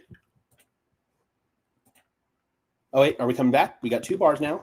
Give me 3 bars. Give me 3 bars. Hey, 3 bars. We're good. Mile High Huddle went live for halftime? That's weird. They don't normally go live for halftime, do they?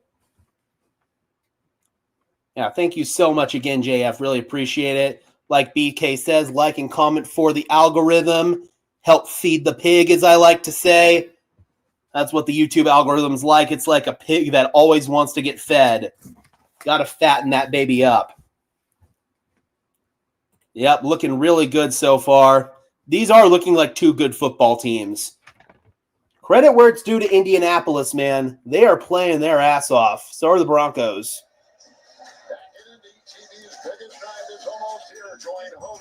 Cheers, Brad. Thank you so much. Let's see if we can get a stop. So it is an 8-point game. J.K. Dobbins on the sideline, sipping on, looks like, I want to say that's the Gatorade electrolyte blend. I want to say that's that special Gatorade that they make that's got like extra electrolytes and crap in there. Yep, turnover would be huge here. That would be absolutely huge. They already got one turnover on downs, but a real turnover would be really huge in this one. Strip sack, interception. I'd love to see Denver dial up some more pressure here on Daniel Jones. Now that they've got a lead, I think they can start to kind of pin their ears back a little bit and maybe start to bring the house on Danny a little bit. That's when he makes his mistakes, Danny does, is when he's under pressure.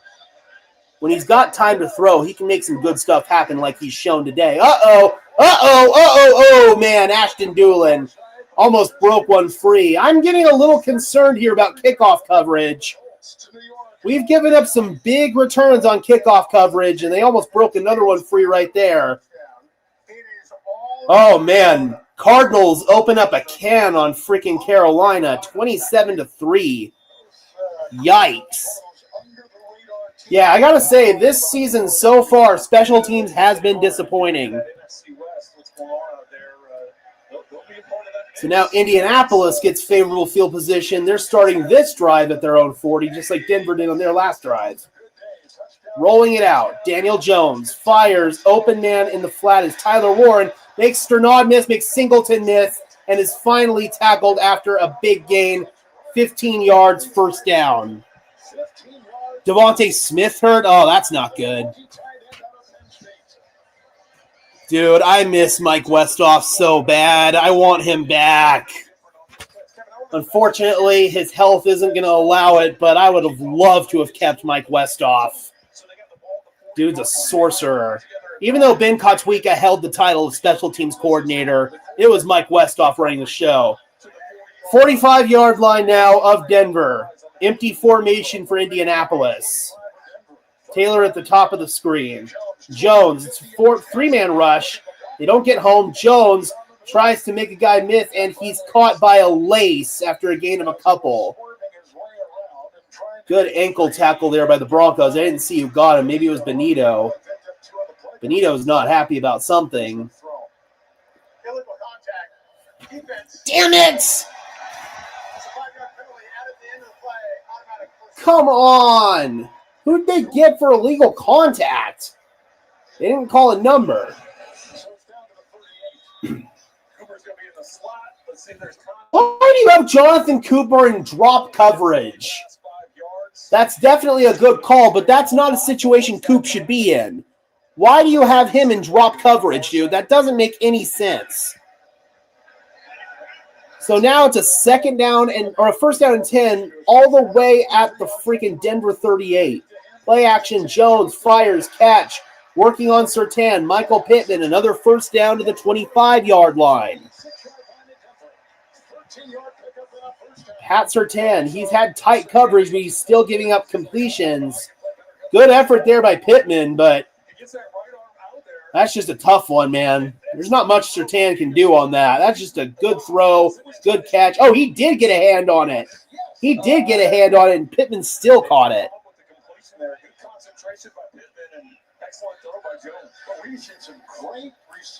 First down and 10.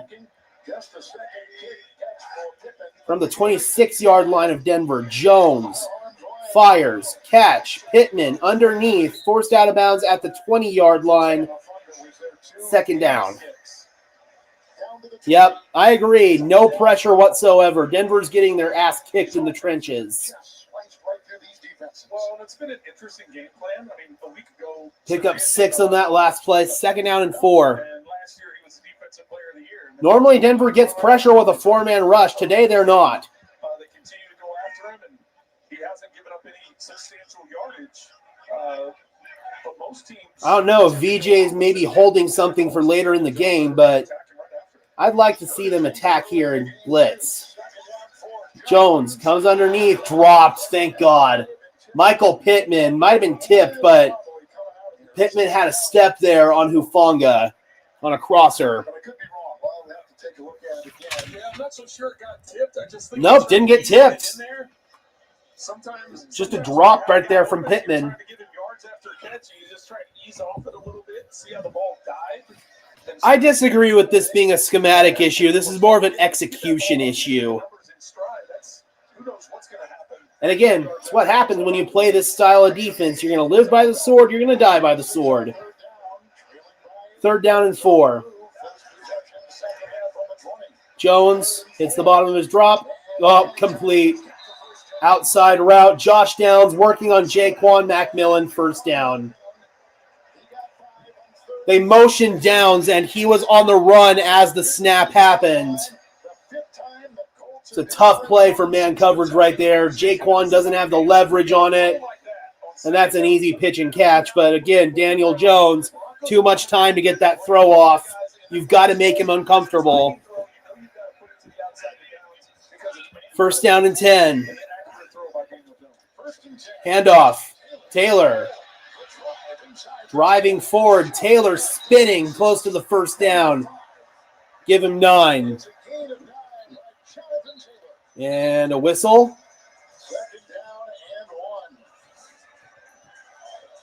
Well, good job up front initially. You see Zach Allen gets through on the backside, nearly makes contact, but Yep. Zach Allen couldn't quite make that play. that's why they're getting a little 2nd and 1. 2nd and 1. Back to the well. Taylor. Tillman got slipped through, and Taylor's got the 1st down and goal, but there's a flag. This might be a hold. This might be coming back. Yep. Thank you. Thank you very much. Knocking back 10 yards. We will take that all day. Oh, yeah. Yeah, that's a hold all day on Tillman. Bernard Ryman, the left tackle, the guilty party. That's a hold all day. That's why he couldn't get through to make the play there. It's because he was getting held. So 2nd down and 11 now. Bo Nix all smiles on the sideline. From the 16-yard line. Jones. Pressure. There's a sack. Oh, no. Come on. Don't tell me that's roughing the passer. That was just a hard hit. Don't tell me that's roughing the passer. Justin Sternod. Flag flew. Oh, no. Holding declined. Okay, we're good. Holding declined. We're good. Sternod came in like a heat-seeking missile right there. I was worried that was going to be a roughing call, but nope. Holding declined. Sack for Denver. Indianapolis is going backwards. Now they blitz. Looked like a little simulated pressure right there. They showed they're going to rush 6. They rushed 5. Sternod completely unblocked, and down goes Daniel Jones. Love it. 3rd down and 21. Drop back, play zone. Don't give anything up here. Oh, yeah, they're just going to run the ball here. Taylor down inside the 20 to about the 17-yard line, and Indianapolis will kick the field goal. So a holding penalty by the Colts combined with a sack killed this drive, and they're going to have to settle for 3. Roach has a grade 2 calf strain, so he's going to be out for at least 2 more games. Earliest we could get him back is going to be the Eagles game in Week 5. He's on the short-term IR. Ellis made a play earlier. Meanwhile, Spencer Schrader kicks it through, and it is 28-23. Good stop there from Denver, aided by the sack and the holding call. Good stuff, man. Good stuff. Let's go ahead and change this.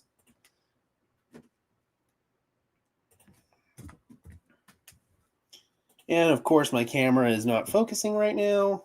Gotta love that. This is going to look really stupid, but I got to refocus my camera. There we go. That was a big stop. That was a really big stop right there. Needed it.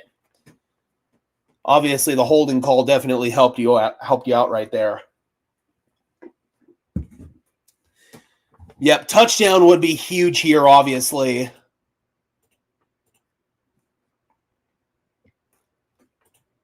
Bring that back up. Yep, that was a good timing on that blitz call, and that's kind of what I said. Maybe he had something up his sleeve for the right time, and that's exactly what it was. He felt that was the right time to call that dog blitz right there, and sure enough, it got home.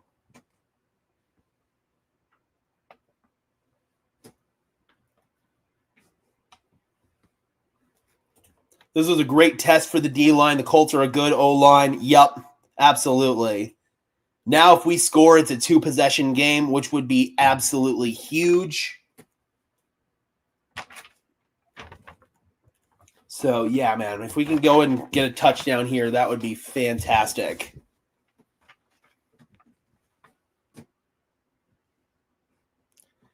Great stop, need to answer. See, I disagree. They get stops, man. They get stops. That was a big stop by the defense.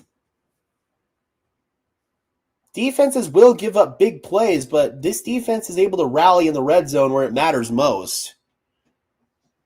Eagles and Chiefs in a defensive game. You could go either way, man. There's Bo and Sean on the sideline talking shop. I'd love to dial up a deep one right now. I'd be so down for that. Hit Mims on a go route. I'd love to dial something up right here. That way you can take a more commanding lead and try to pull this game away.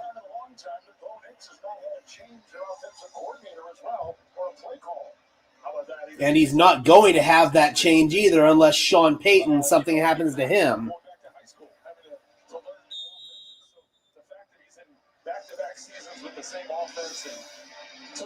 Spencer Schrader to kick off.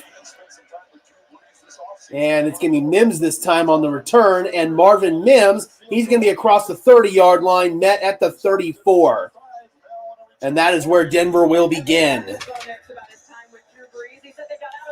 18 for 22, 3 touchdowns. Woo! He is cooking.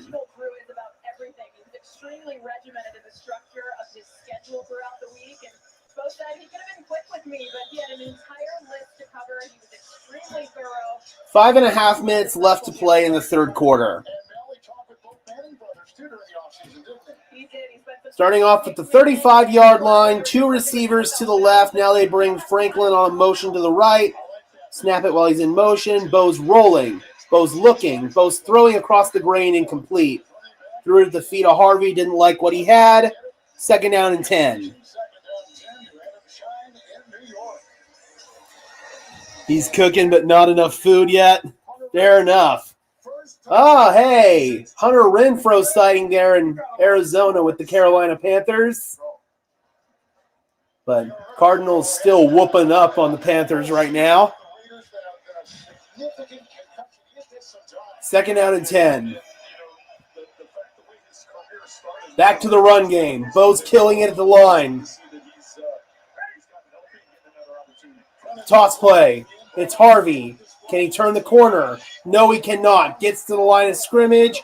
Nick Cross, who's been everywhere today, makes that play. It's 3rd down and 10.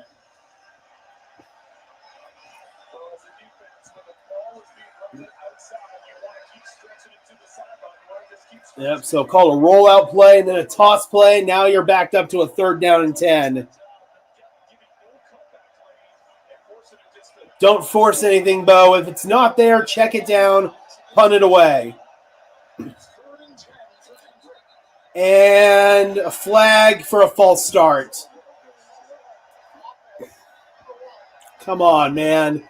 They get Evan Ingram on that. It's the first time we've called Evan Ingram's name today, and it's not for the right reason. Yep. Tried to get going a little early right there. Now it's 3rd down and 15. It's probably going to be a screen or a draw or something conservative here.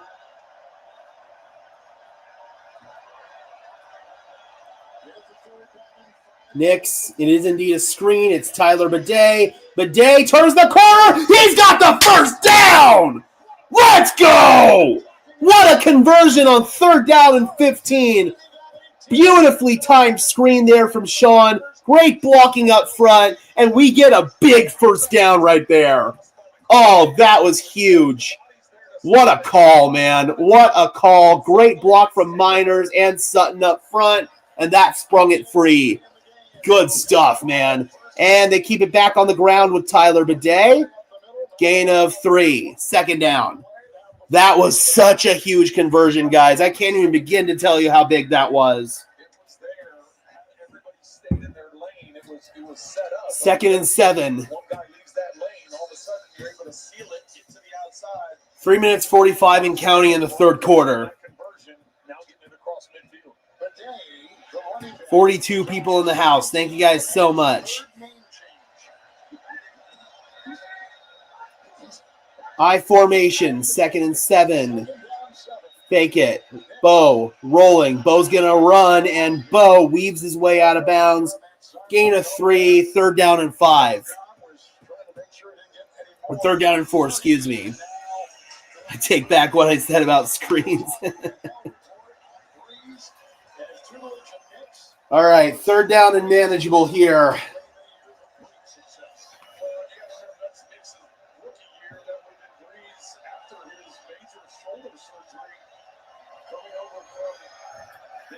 Please don't take hits, Bo, for sure. 3rd down and 4. Bo's emptying it out. Dropping back. Firing. Good coverage on Ingram. Guess who? Nick Cross. 4th down and 4. What do you do here? They might keep the offense on the field. Nope, they're going to punt. Yeah, they're going to punt it. Watch the fake. This is fake punt territory. Good coverage by Cross right there. They got a little early. All right. This is fake punt territory here. See if he can pin inside the 20. They are going to kick it. We'll pin him inside the 5. Fair caught at the 9. I'll take it. So Denver's going to play the field position game here and see if they can get another stop on defense. I believe this is going to be the worst starting field position for the Colts offense. So hopefully you can get a stop here and get the ball back in favorable field position.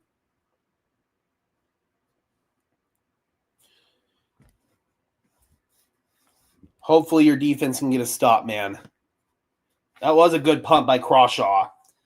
Yeah, safety would be even better. I would take a safety all day long. That would put you back up to a 7-point game. I will take that all day long.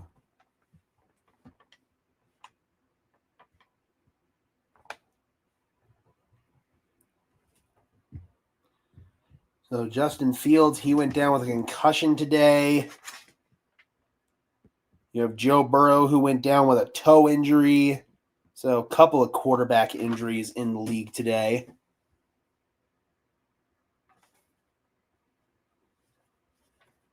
It's been a crazy week, too. It really has.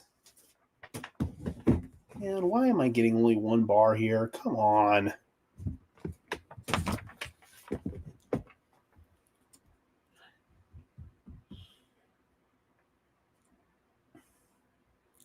It should not be that unstable. Chiefs score.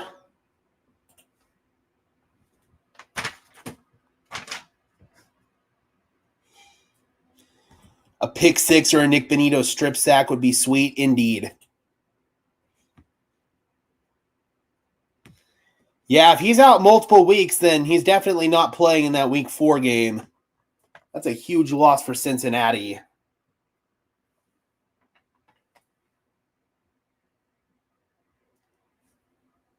Oh, dude. Hopefully Hurts is okay. Oh, right here. Yeah, hopefully he's okay, man. That'd be a big loss. I mean, me too, but don't get me wrong. I would gladly take the opportunity to go against Jake Browning.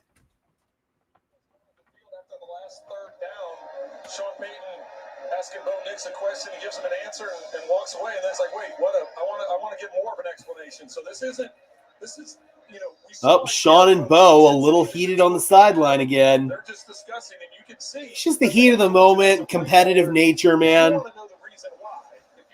If you make a certain decision, make a certain call, whether it be changing the route or the protection, whatever that may be. Yep. Sean was not happy about something there with Bo. It was more just the discussion of why the decision was All right, Colts starting the pistol here at their own 8-yard line. It's Taylor outside, and Taylor gains 2. Singleton on the tackle. Just to finish up that, Second down and 8. was an accomplished college quarterback. Hey, man, I love seeing Bo get fiery there.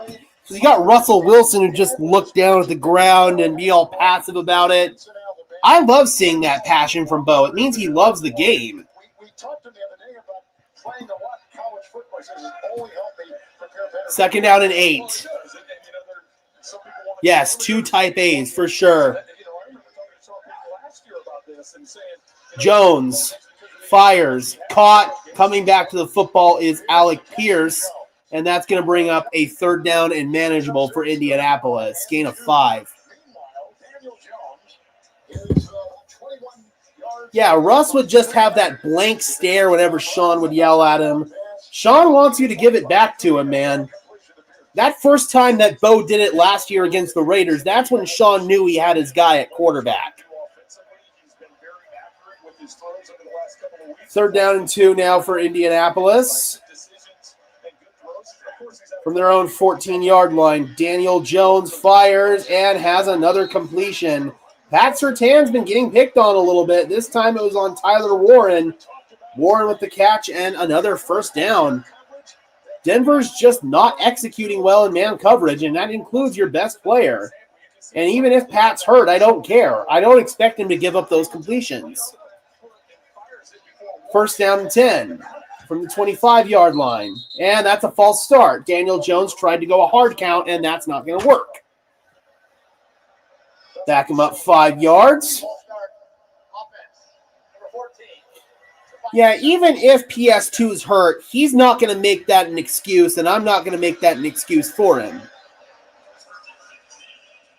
If you're too hurt to play effectively, then come out of the game. It's that simple.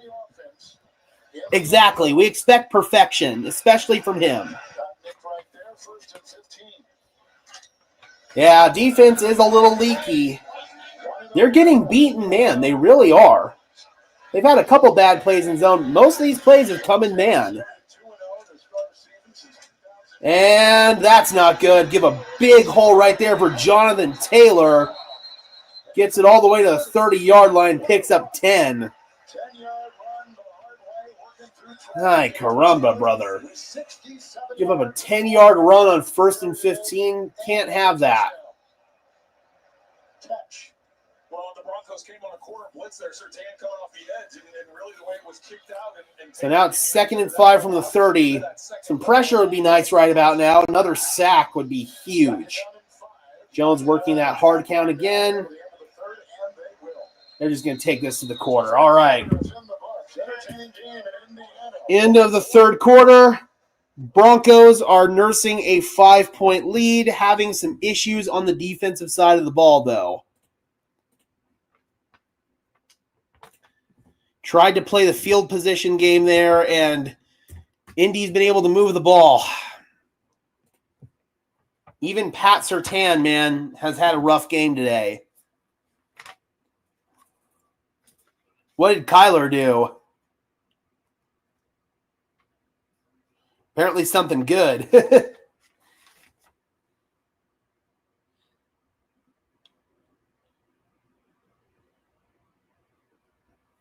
Oh, here it is. Here we go. Let's see what Kyler did. Oh, boy. Misses one sack. Oh, Jesus. Oh, my God. God, when he gets the ball in open space like that, oh, my God, dude, he's dangerous. Kyler Murray, dude. Jesus. That was a dead play. God, that's insane. Yeah, we might have to make a video about this little confrontation here with Bo and Sean after this. I had a video blow up about that Russell Wilson confrontation in Detroit one time, so we might have to go back to the well on that one. 46 people in here again, guys. Thank you so much. I really appreciate each and every single one of you. DM me.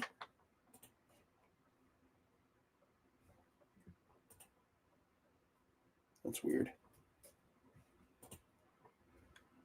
Ah, it's a bot. This is going down as a big-time game. It wasn't so much an argument. It was just kind of a fiery conversation. It looked like Sean wasn't happy about something Bo did, and Bo kind of was like animated giving his answer there. So it wasn't really an argument, just kind of a heated, passionate, love of the game conversation.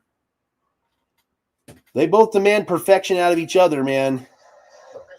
And Bo's going to give it right back to Sean. There's Carly Irsay Gordon. She is the owner of the Colts, one of the 3 new owners. Jim Irsay's daughter. She's on the sideline actually listening to the calls and taking notes. She's one of the only owners in the league that does that. RPO, oh boy, pull that out and complete it. On the slant, Michael Pittman working on Riley Moss. Yep, Denver lives and dies by man coverage, and today it looks like they're dying. Moss doesn't have the leverage, and that's just an easy pitch and catch. So Denver punted the ball in that last possession instead of going for it on 4th down, and that might be a bad decision here based on how this drive is going. Hopefully Denver can get a stop like they have been, especially in that red zone. Hopefully we don't get down there, though, and they force a punt. Here comes the pressure here from Singleton. Jones fires, deep ball, one-on-one coverage, overthrown. Mitchell on Moss. Excuse me. 2nd down and 10. Good coverage by Moss. Jones just kind of heaved that one, and it went over everybody's head. First half passing yards for Danny, 235. Second half, 65. 2nd down and 10, 14-11 left to play in regulation. Indy's at their own 42. Daniel Jones again using that cadence, trying to get Denver to declare. They snap it. Danny outside, complete, underneath to Downs. And Downs is tackled there by Hufanga, bringing up a 3rd down. I got to say, Denver's defense does have some of the best hair in the league with Singleton and Hufanga. Benito's got some nice dreads. Denver's like the all-hair team on defense.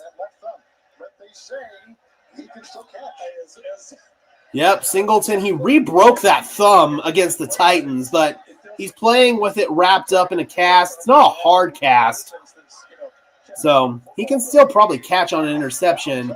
They show pressure and back out of it. Jones comes underneath. Good tackle. Short of the line to gain, right at the 50-yard line. Brandon Jones on the tackle. Josh Downs, the receiver. And there's laundry. Of course there is. Holding. Holding on who? Sean's not happy. Oh, decline it.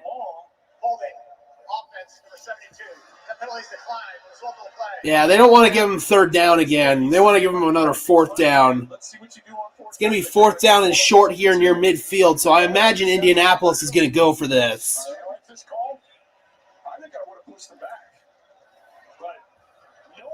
It's 4th and 2. I kind of like only giving him one down here. If you back him up, you're risking a big play. They're coming out in shotgun here, so watch the plays over the top as well as the plays underneath. Don't want to get burned for a big explosive play here. 4th down and 2. They go. Jones fires. Incomplete! Had pressure in his face, and Denver's defense gets another 4th down stop. Their second of the day. Big time stop right there, man. They brought the heat that time. Danny had to get rid of it a little bit too early. Kind of heaved it off his back foot, and it was too wide for Tyler Warren. Big stop right there from the Broncos. It's what I said, man. This team, they will find a way to get pressure, and they will find a way to affect you in big moments, and that was a big moment. Sean Payton elects to give him a 4th down and not give him another 3rd down opportunity. He kind of rolls the dice right there, and it pays off. Was that Ellis with the pressure? Dude, that was phenomenal. I mean, they came at him right away. Danny had no time to get that one off. Let's go, baby. That was a big-time stop, and I mean a big-time stop. Since we're at a commercial break right now, I'm going to go ahead and do the reset connection thing because I know it'll happen sooner rather than later. So might as well do it now while we're not actually playing football. So I'm going to drop for 30 seconds starting now.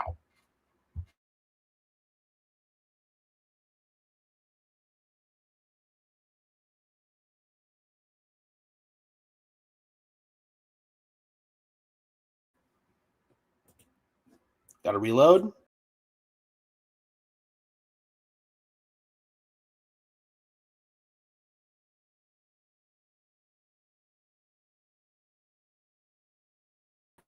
Okay, there we go. Thought we might as well just get that done and over with now while we're at a commercial break. Good time to do it. All right, time to go back to the run game, baby. You get a touchdown here, you're making it a 2-score game. That would be huge. Yep, that was a great call by Peyton there, giving him a 4th down. I probably would have done the same thing if I were playing Madden. I know people would have maybe taken the penalty right there. Some coaches definitely would have, but you don't want to give them another 3rd down. You want to make them have to convert on 4th down. And the Broncos paid off with that gamble right there.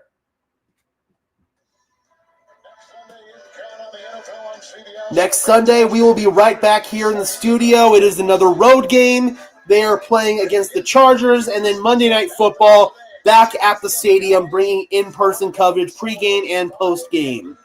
After this game is over, we will be doing the postgame press conferences, both Sean Payton and Bo Nix. Once those are over, that's when we'll go live for the postgame show.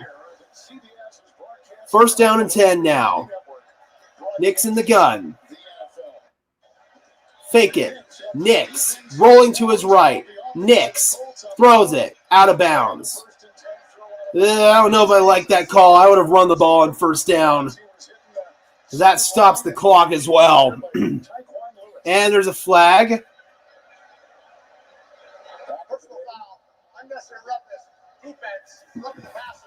Thank you. Thank you very much. I will happily take that.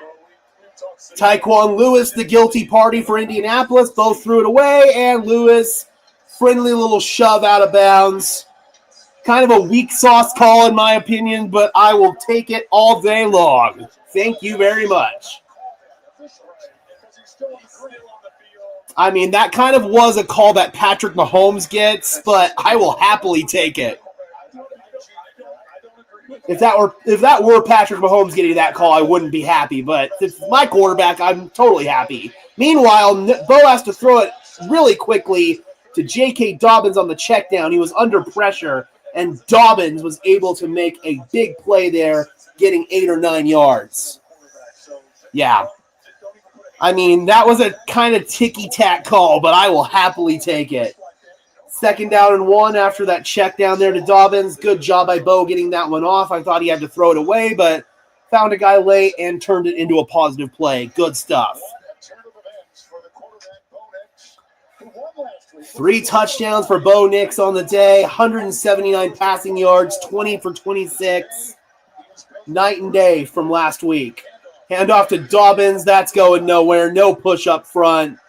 Zaire Franklin there on the tackle, bringing up 3rd down. It was great to talk with Sean Payton this week about how he Sean sending in his 3rd down call. Now you might be in 4-down territory. I mean, Indy knows you want to run the football here, so they kind of are playing the run. This is ideal time to run the football, and Indy doesn't want you to do that. 3rd down, I would not hate a screen right here. 3rd down and 3. Nix stepping up, fires, wobbly pass. It's intercepted. Oh, no. Oh, no. Too high on the release, and it's intercepted by Cam Bynum. No. No. Bo flushed out right there. Oh, no. Just an errant throw. It was wobbly and threw it right to Cam Bynum.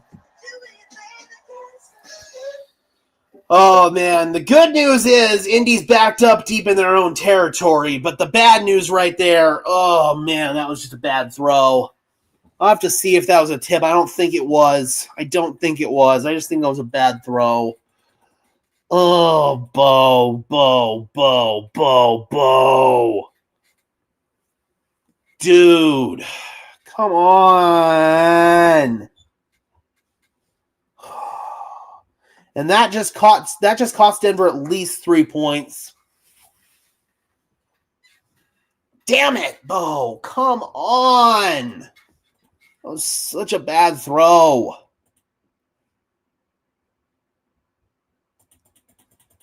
So that's 3 interceptions for Bo in 2 games.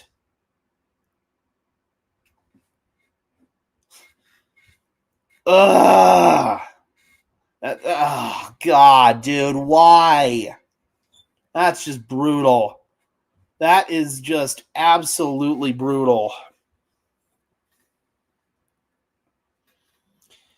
He's having a good game overall, but that was a back-breaking turnover in a big moment.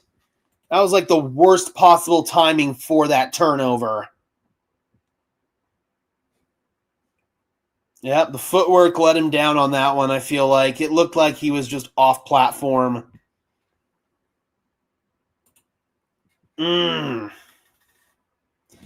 up, Braylon? Good to see you, my friend. Thank you for DMing me all of that Broncos news. I greatly appreciate it, my friend. Can't do that, Bo. You just can't do that. Run. Run the ball. Run it yourself there. Good hands. And by Chewy. For life with dude. Chewy with everything. Kelsey bobbled for an Eagles interception. At least that makes me feel a little better. The big man who's watching this game, he played for the Colts. He won a championship with not only Indianapolis, but also with Denver. Lombardi trophies. So after gifting the Colts a new possession right there, they start off in their own territory. So Nix. Oh, it was tipped. It was tipped. He's been so accurate today, and that one just floated. See how he didn't follow through? He kind of snapped his arm. Yep. That his arm was going to get hit. Oh, it wasn't hit. It kind of looked like it wasn't. Bo pulled it back. Still not great. And, of course, you give up a big run to start off. Jonathan Taylor gained a 9 right up the friggin' middle. Did Stewart get a hand on it? It looked like he almost did, and then Bo kind of yanked it back. That was just weird. It didn't look right. Daniel Jones, 308 yards passing, his first 300-yard game since 2023. Handoff and second effort. Taylor's got the first down. Looked like they had him wrapped up, but he surged forward and picked up the necessary yardage.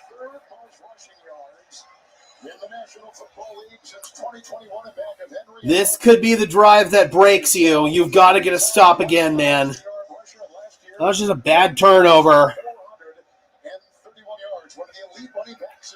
You cannot let this be the drive that breaks you.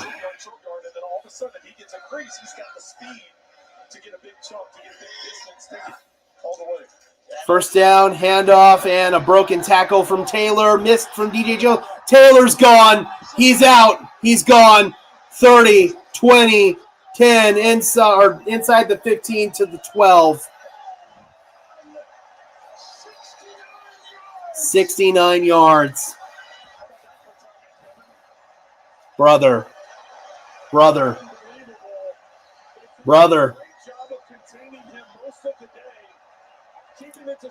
Man, DJ Jones had a tackle in the backfield. Singleton got put on skates, and that was it. This is not a Vance Joseph problem. This is an execution problem. I will say it again, and again. And it's the fact that your quarterback turned the ball over in the fucking red zone. Jones rolling. Jones gets back to the line of scrimmage and gains 1 before running out of bounds. Dude. Man, Alex Singleton, bro. He is having a horrible game. I mean, DJ Jones should have had Taylor in the backfield on that play, but Alex Singleton had a chance to make a stop on the second level, and he got put on skates. 2nd and 9. From outside the 10.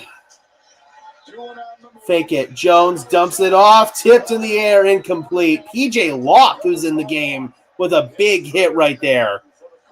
And it's 3rd down and 9. A stop would be freaking huge here. Absolutely freaking huge. Yep, threw it behind, and PJ Locke was right there to smother him anyway. I agree, BK. Singleton is a big liability.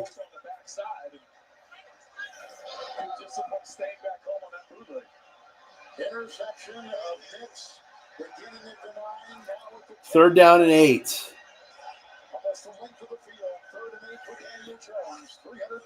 Pressure's coming. Jones floats. Oh! Jonathan Cooper almost had a pick. Ooh, he almost had a pick. That was close. It's 4th down and 8. Denver gets a big stop right there and hold them to another field goal. That's what your defense does, man. Even if they give up big plays, they get stops, man, and they hold them to field goals. You better thank your lucky stars right now. Seriously. Oh, I just realized the scoreboard's not up.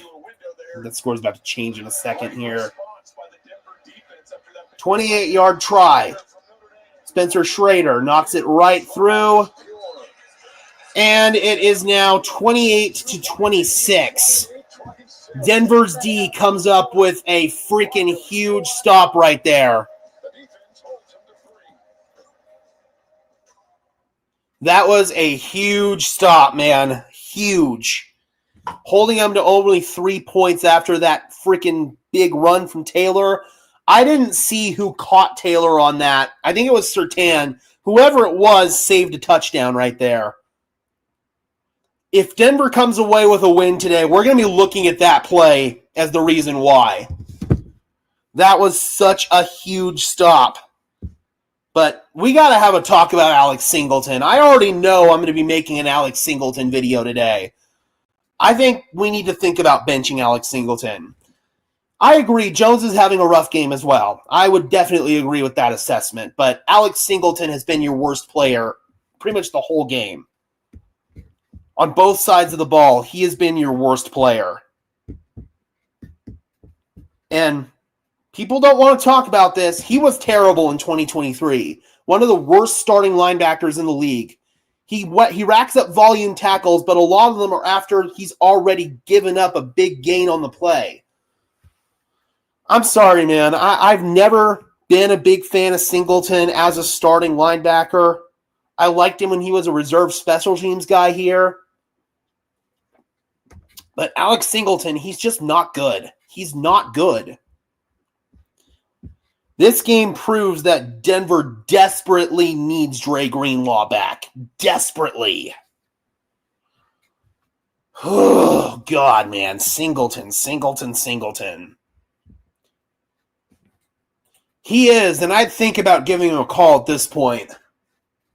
Like, seriously, you can't do much worse than this. He is a liability, Singleton is. I'm with you, Bobby. I really am. Honestly, he might be. Him, Bailey, anybody. Singleton is a problem.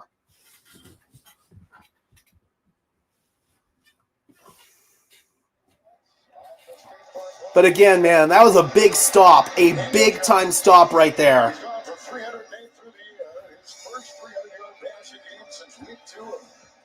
Oh, don't get me wrong. Bo is not getting excused for that turnover. That was 100% on him. But your worst player on the day has easily been Alex Singleton. I don't know if Bailey would be worse. I really don't. You know, drafting Jahad Campbell in the first round is a little rich for my blood. I'm not a fan of drafting an off-ball linebacker in the first. You can find really good ones in the second, third, fourth, fifth rounds. But I would like to see Denver address that position in the draft. They need to. I'm with BK on this one. You can't get much worse than what Singleton's doing out there today. He is a liability.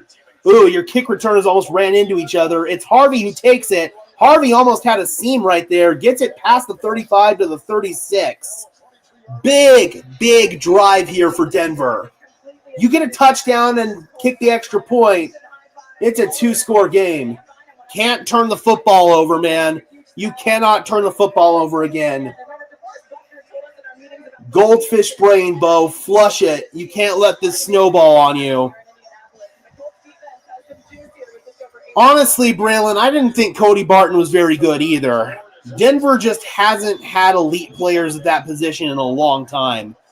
Last time Denver truly had an elite linebacker was Danny Trevathan. Handoff to J.K. Dobbins.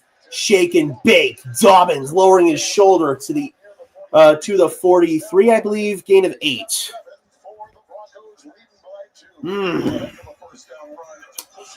Yeah, Denver really has not had a good linebacker since Danny Trevathan.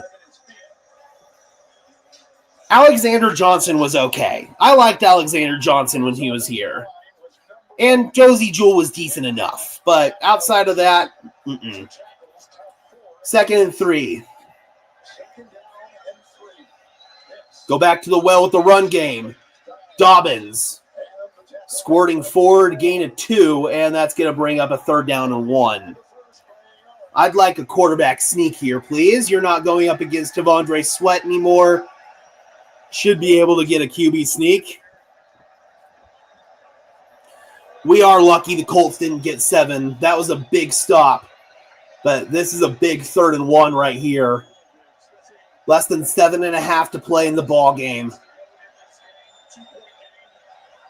Nix is under center. Interesting formation here. Handoff.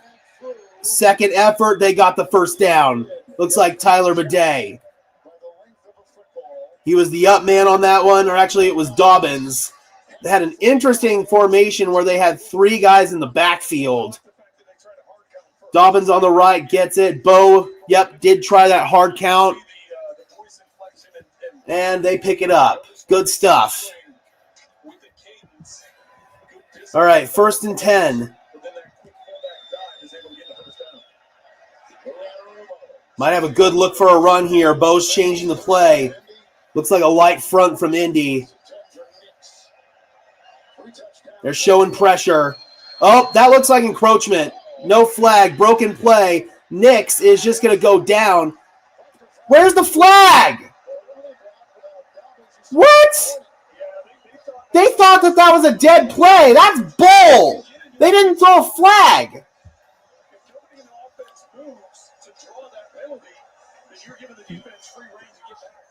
Dude, that should have been a free play.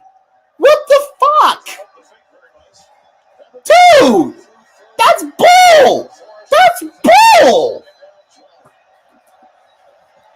everybody on the Broncos thought that was a free play. Like, what? The officials just screwed Denver so hard right there. Nix fires underneath. Well, it doesn't matter. They get the first down. There's Evan Ingram. First sighting of him today. And a big conversion there on 2nd down and 12. So they're able to overcome the officials' screw-ups right there. Oh, trust me, this will be happening at the end of the game. We'll be taking a couple of them while Sean Payton talks to the media.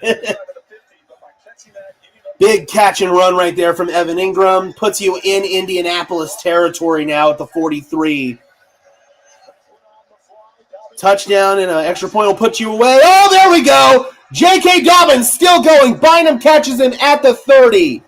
1st and 10, Denver. What a run by Dobbins. And he's doing the tribute to Zeke Elliott. Feed him. No, late flag. Why? Can we eject the refs from this game, please? Seriously, we can play the rest of this game without officials, right? We don't need them. Each team 3 timeouts. After the play, delay a game. Number 27, Denver on the spike. That's a 5-yard penalty. What? He was signaling first down. Oh, this officiating is pissing me off, bro. That was a great run there by Dobbins. They called delay a game for spiking the ball. Oh, F off. F off, dude. Seriously. It's 1st and 10, not 1st and 15, thank God, but that's still a 5-yard penalty. F off. Dobbins bounces outside, looking for a lane, doesn't get it, and a flag flies in the backfield for a holding call. These freaking officials are raising my blood pressure.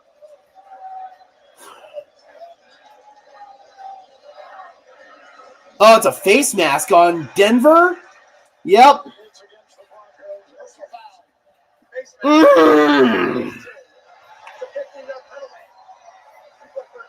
Come on, Trout. That is a huge penalty. It's a 15-yarder. God, these officials suck. Ugh. Where? Where is it? Where is it? Nothing there. And now it's a 1st and 25, and you're not in field goal range as of right now. That's a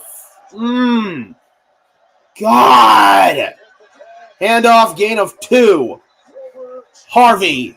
It's a gain of 2. It'll be 2nd down and long to New York and Adam Shine. Having the ensuing drive for Philly following Mahomes. Oh, tush push. Tush push. 20-10 Philly. 20-10. Back to you. Yes, sir. Yes, sir. Kansas City staring 0-2 right in the face. 2nd and 23. Now you're just fighting to try to get back into friggin' field goal range. Play clock at 2. Nix fires. Tipped ball incomplete. Oh, boy. This ain't good, Broncos country. This ain't good at all. If you don't get any yardage here, Indianapolis can win it on a field goal.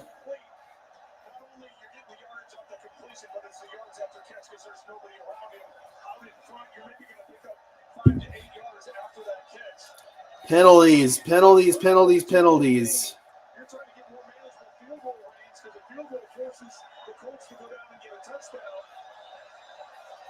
3rd down and 24. Now you're just trying to get back into field goal range, and they do get that back. Little tunnel screen to Troy Franklin, gets inside the 25, and that does make it a more manageable field goal. Good call. Very good call. Now you've got the opportunity to get this kickoff. Still, though, that was a killer friggin' penalty there from Troutman. A killer penalty. All right, Will Lutz.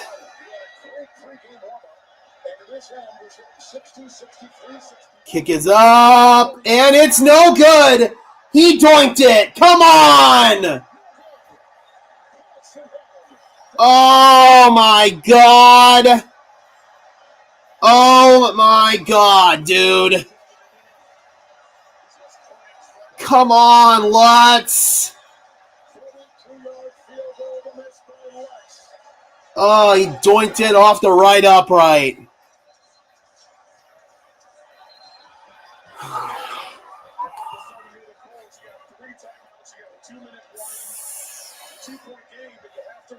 Oh, 2-point game. Field goal wins it. It's all on the defense now. Got to play the clock management game as well. If you're Denver, you want an opportunity to get this ball back. They give it to Taylor. Gains 4. 2nd and 6. Clock ticking inside 3 minutes. The kicker, who has been perfect as a pro, has never missed in the NFL. Oh, boy. 2nd and 6. They're at the 36-yard line.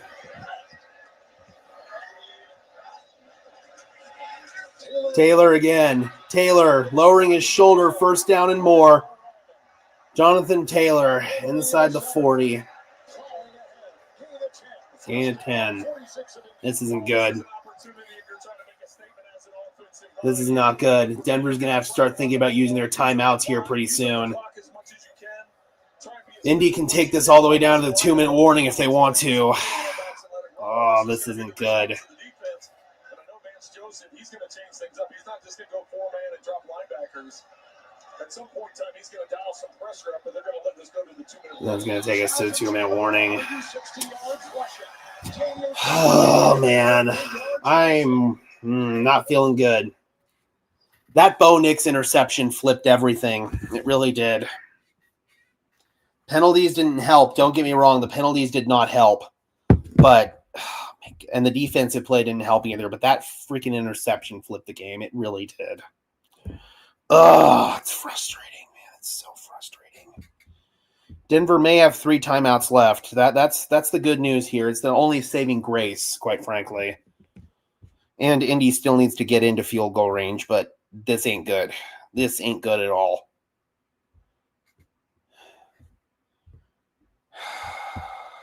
God. Denver could really use a turnover. You had the opportunity to put this game away, and you didn't do it. It's that simple. You just didn't do it.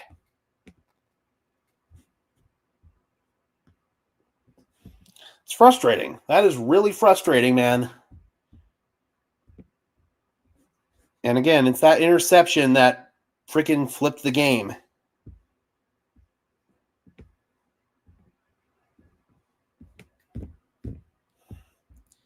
So now you're close to the midfield stripe and within about 20 yards.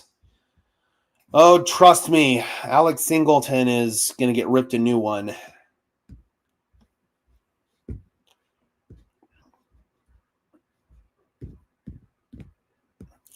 I mean, offense played well until they didn't. They shot themselves in the foot at the end.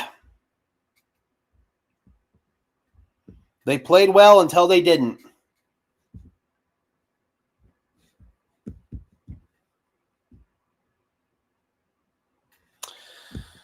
Well, it's been a good one, folks. Looks like we're staring 1-1 down the barrel. The NFL on CBS. Shit. By T-Mobile. Shit. Now the best network in America. And by McDonald's. Undisciplined football.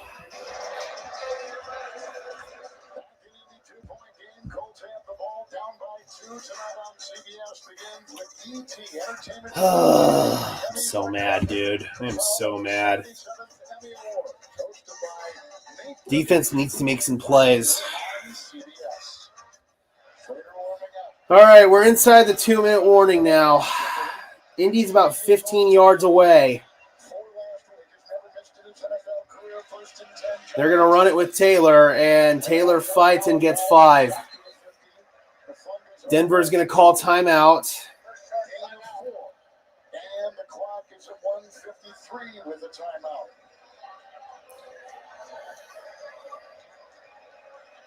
What a meltdown. What an absolute joke. What an absolute joke. 2nd and 6. Denver's got 2 timeouts left. Still able to get off a 4-yard chunk there for Jonathan Taylor. We have one turnover in the game. I agree. Denver 100% deserves to lose this game. Denver could have extended their lead. Indy's at the midfield stripe, and it's 2nd down and 6. Right now, you got 9 guys in Kevin. 2nd down, 6. Taylor again. Taylor gets it again. Oh, that's a big stop. They stand him up at the line. 3rd down. Denver will call another timeout. Coming up. Another timeout taken. Denver will take it. 1:50 to go. Taylor is at some. I'm not exactly sure why you're calling timeouts if you're Denver. You might want an opportunity to score again if you get the ball back, but I don't know why you're calling a timeout right there if you're Denver, to be honest.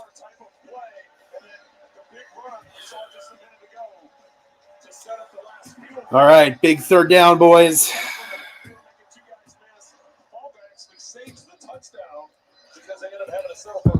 All right, big 3rd down. 3rd down and 6. 3rd and 6. Receiving. Additional 164 on the ground. So it looks like you're going to get man coverage, bringing pressure. You are getting man. Pressure's coming. Daniel Jones comes underneath. Caught. 1st down. Alec Pierce. That's it. That's it. It's over. And they're really close to field goal range now. This is over. Denver's only got one more timeout. Dude. What a terrible loss. What a horrible freaking loss, man. Dude, we got to have a talk about Alex Singleton. And, again, that Bo Nix turnover, man, that flipped the momentum of this game. I'm sick. I'm sick.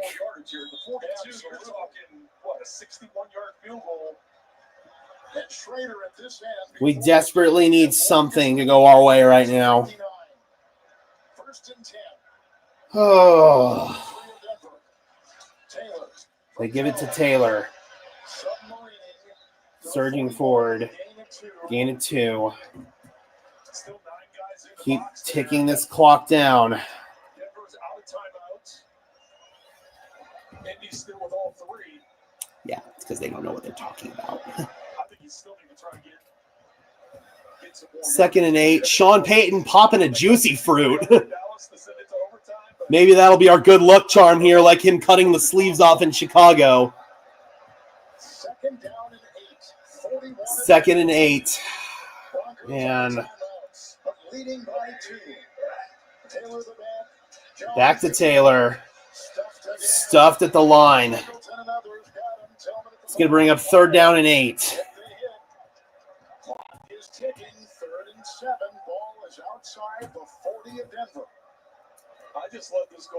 Let the play clock go all the way down. Call timeout. Use up as much time as you can, and then decide what you want to do. Yeah, that's probably what they will do here. You're going to take it down.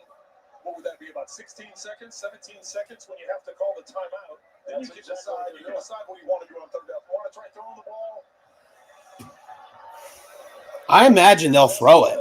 To get yourself in the best possible position for your kicker. I imagine they'll throw it. Yeah, they call timeout with 17 seconds. In regulation. Denver needs a miracle. 37 for the Colts. Denver out of timeouts. The Colts have 2. And the last time this Denver needs a miracle. back in 2009. Well, Kevin, you got to think right here that Denver's going to bring it. They're going to do whatever they can to try and knock it out of field goal range, push it back out of field goal range, force a quick throw, cause a turnover. You're on the edge of field goal range. Yeah, you throw right here. You definitely throw right here if you're Indy.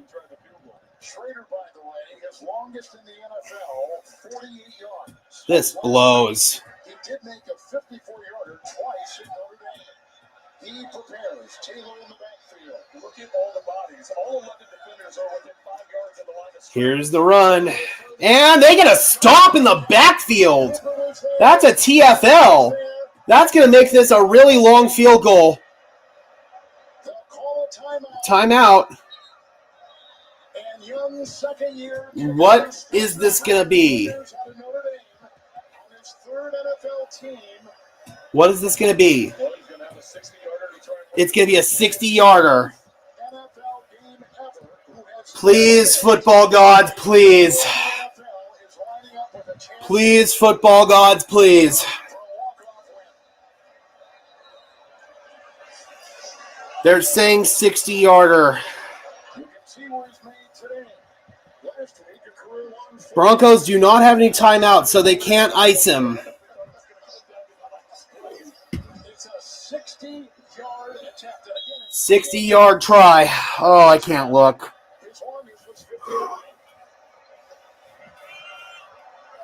Schrader gets set. From the middle of the field. 60-yard attempt to win the game. No good. No good. We fucking win. Oh, God, dude. Oh, we win. We win. We win. We win. We win. We win. We win. We win. We win. We win. We win. Oh, thank God. Oh, no, wait. There's a flag. Oh, don't tell me I spoke too soon. Please, no. No. No. No. Personal foul leverage. No. It's leverage on Denver. No. No. No. No.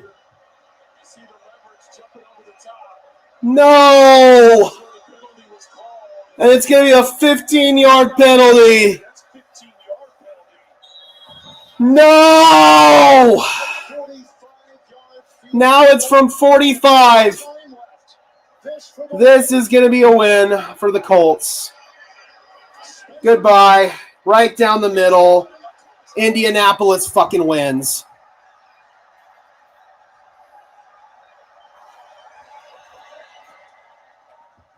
Special teams meltdown galore. I'm so mad. Special teams meltdown galore. Special teams meltdown galore. I am so mad. Leverage on the last play. And, dude, that Bo Nix interception flipped it. It flipped it. And Alex Singleton, dude, what a freaking joke. Leverage on the last play. Dude, what a joke. What a joke. We'll be hearing from Sean Payton shortly. I will get that presser up, and then we'll be going live for the post game because we've got a lot to talk about. All right, guys. Thank you so much for watching. I'm your host, Gage Madrid, saying peace out.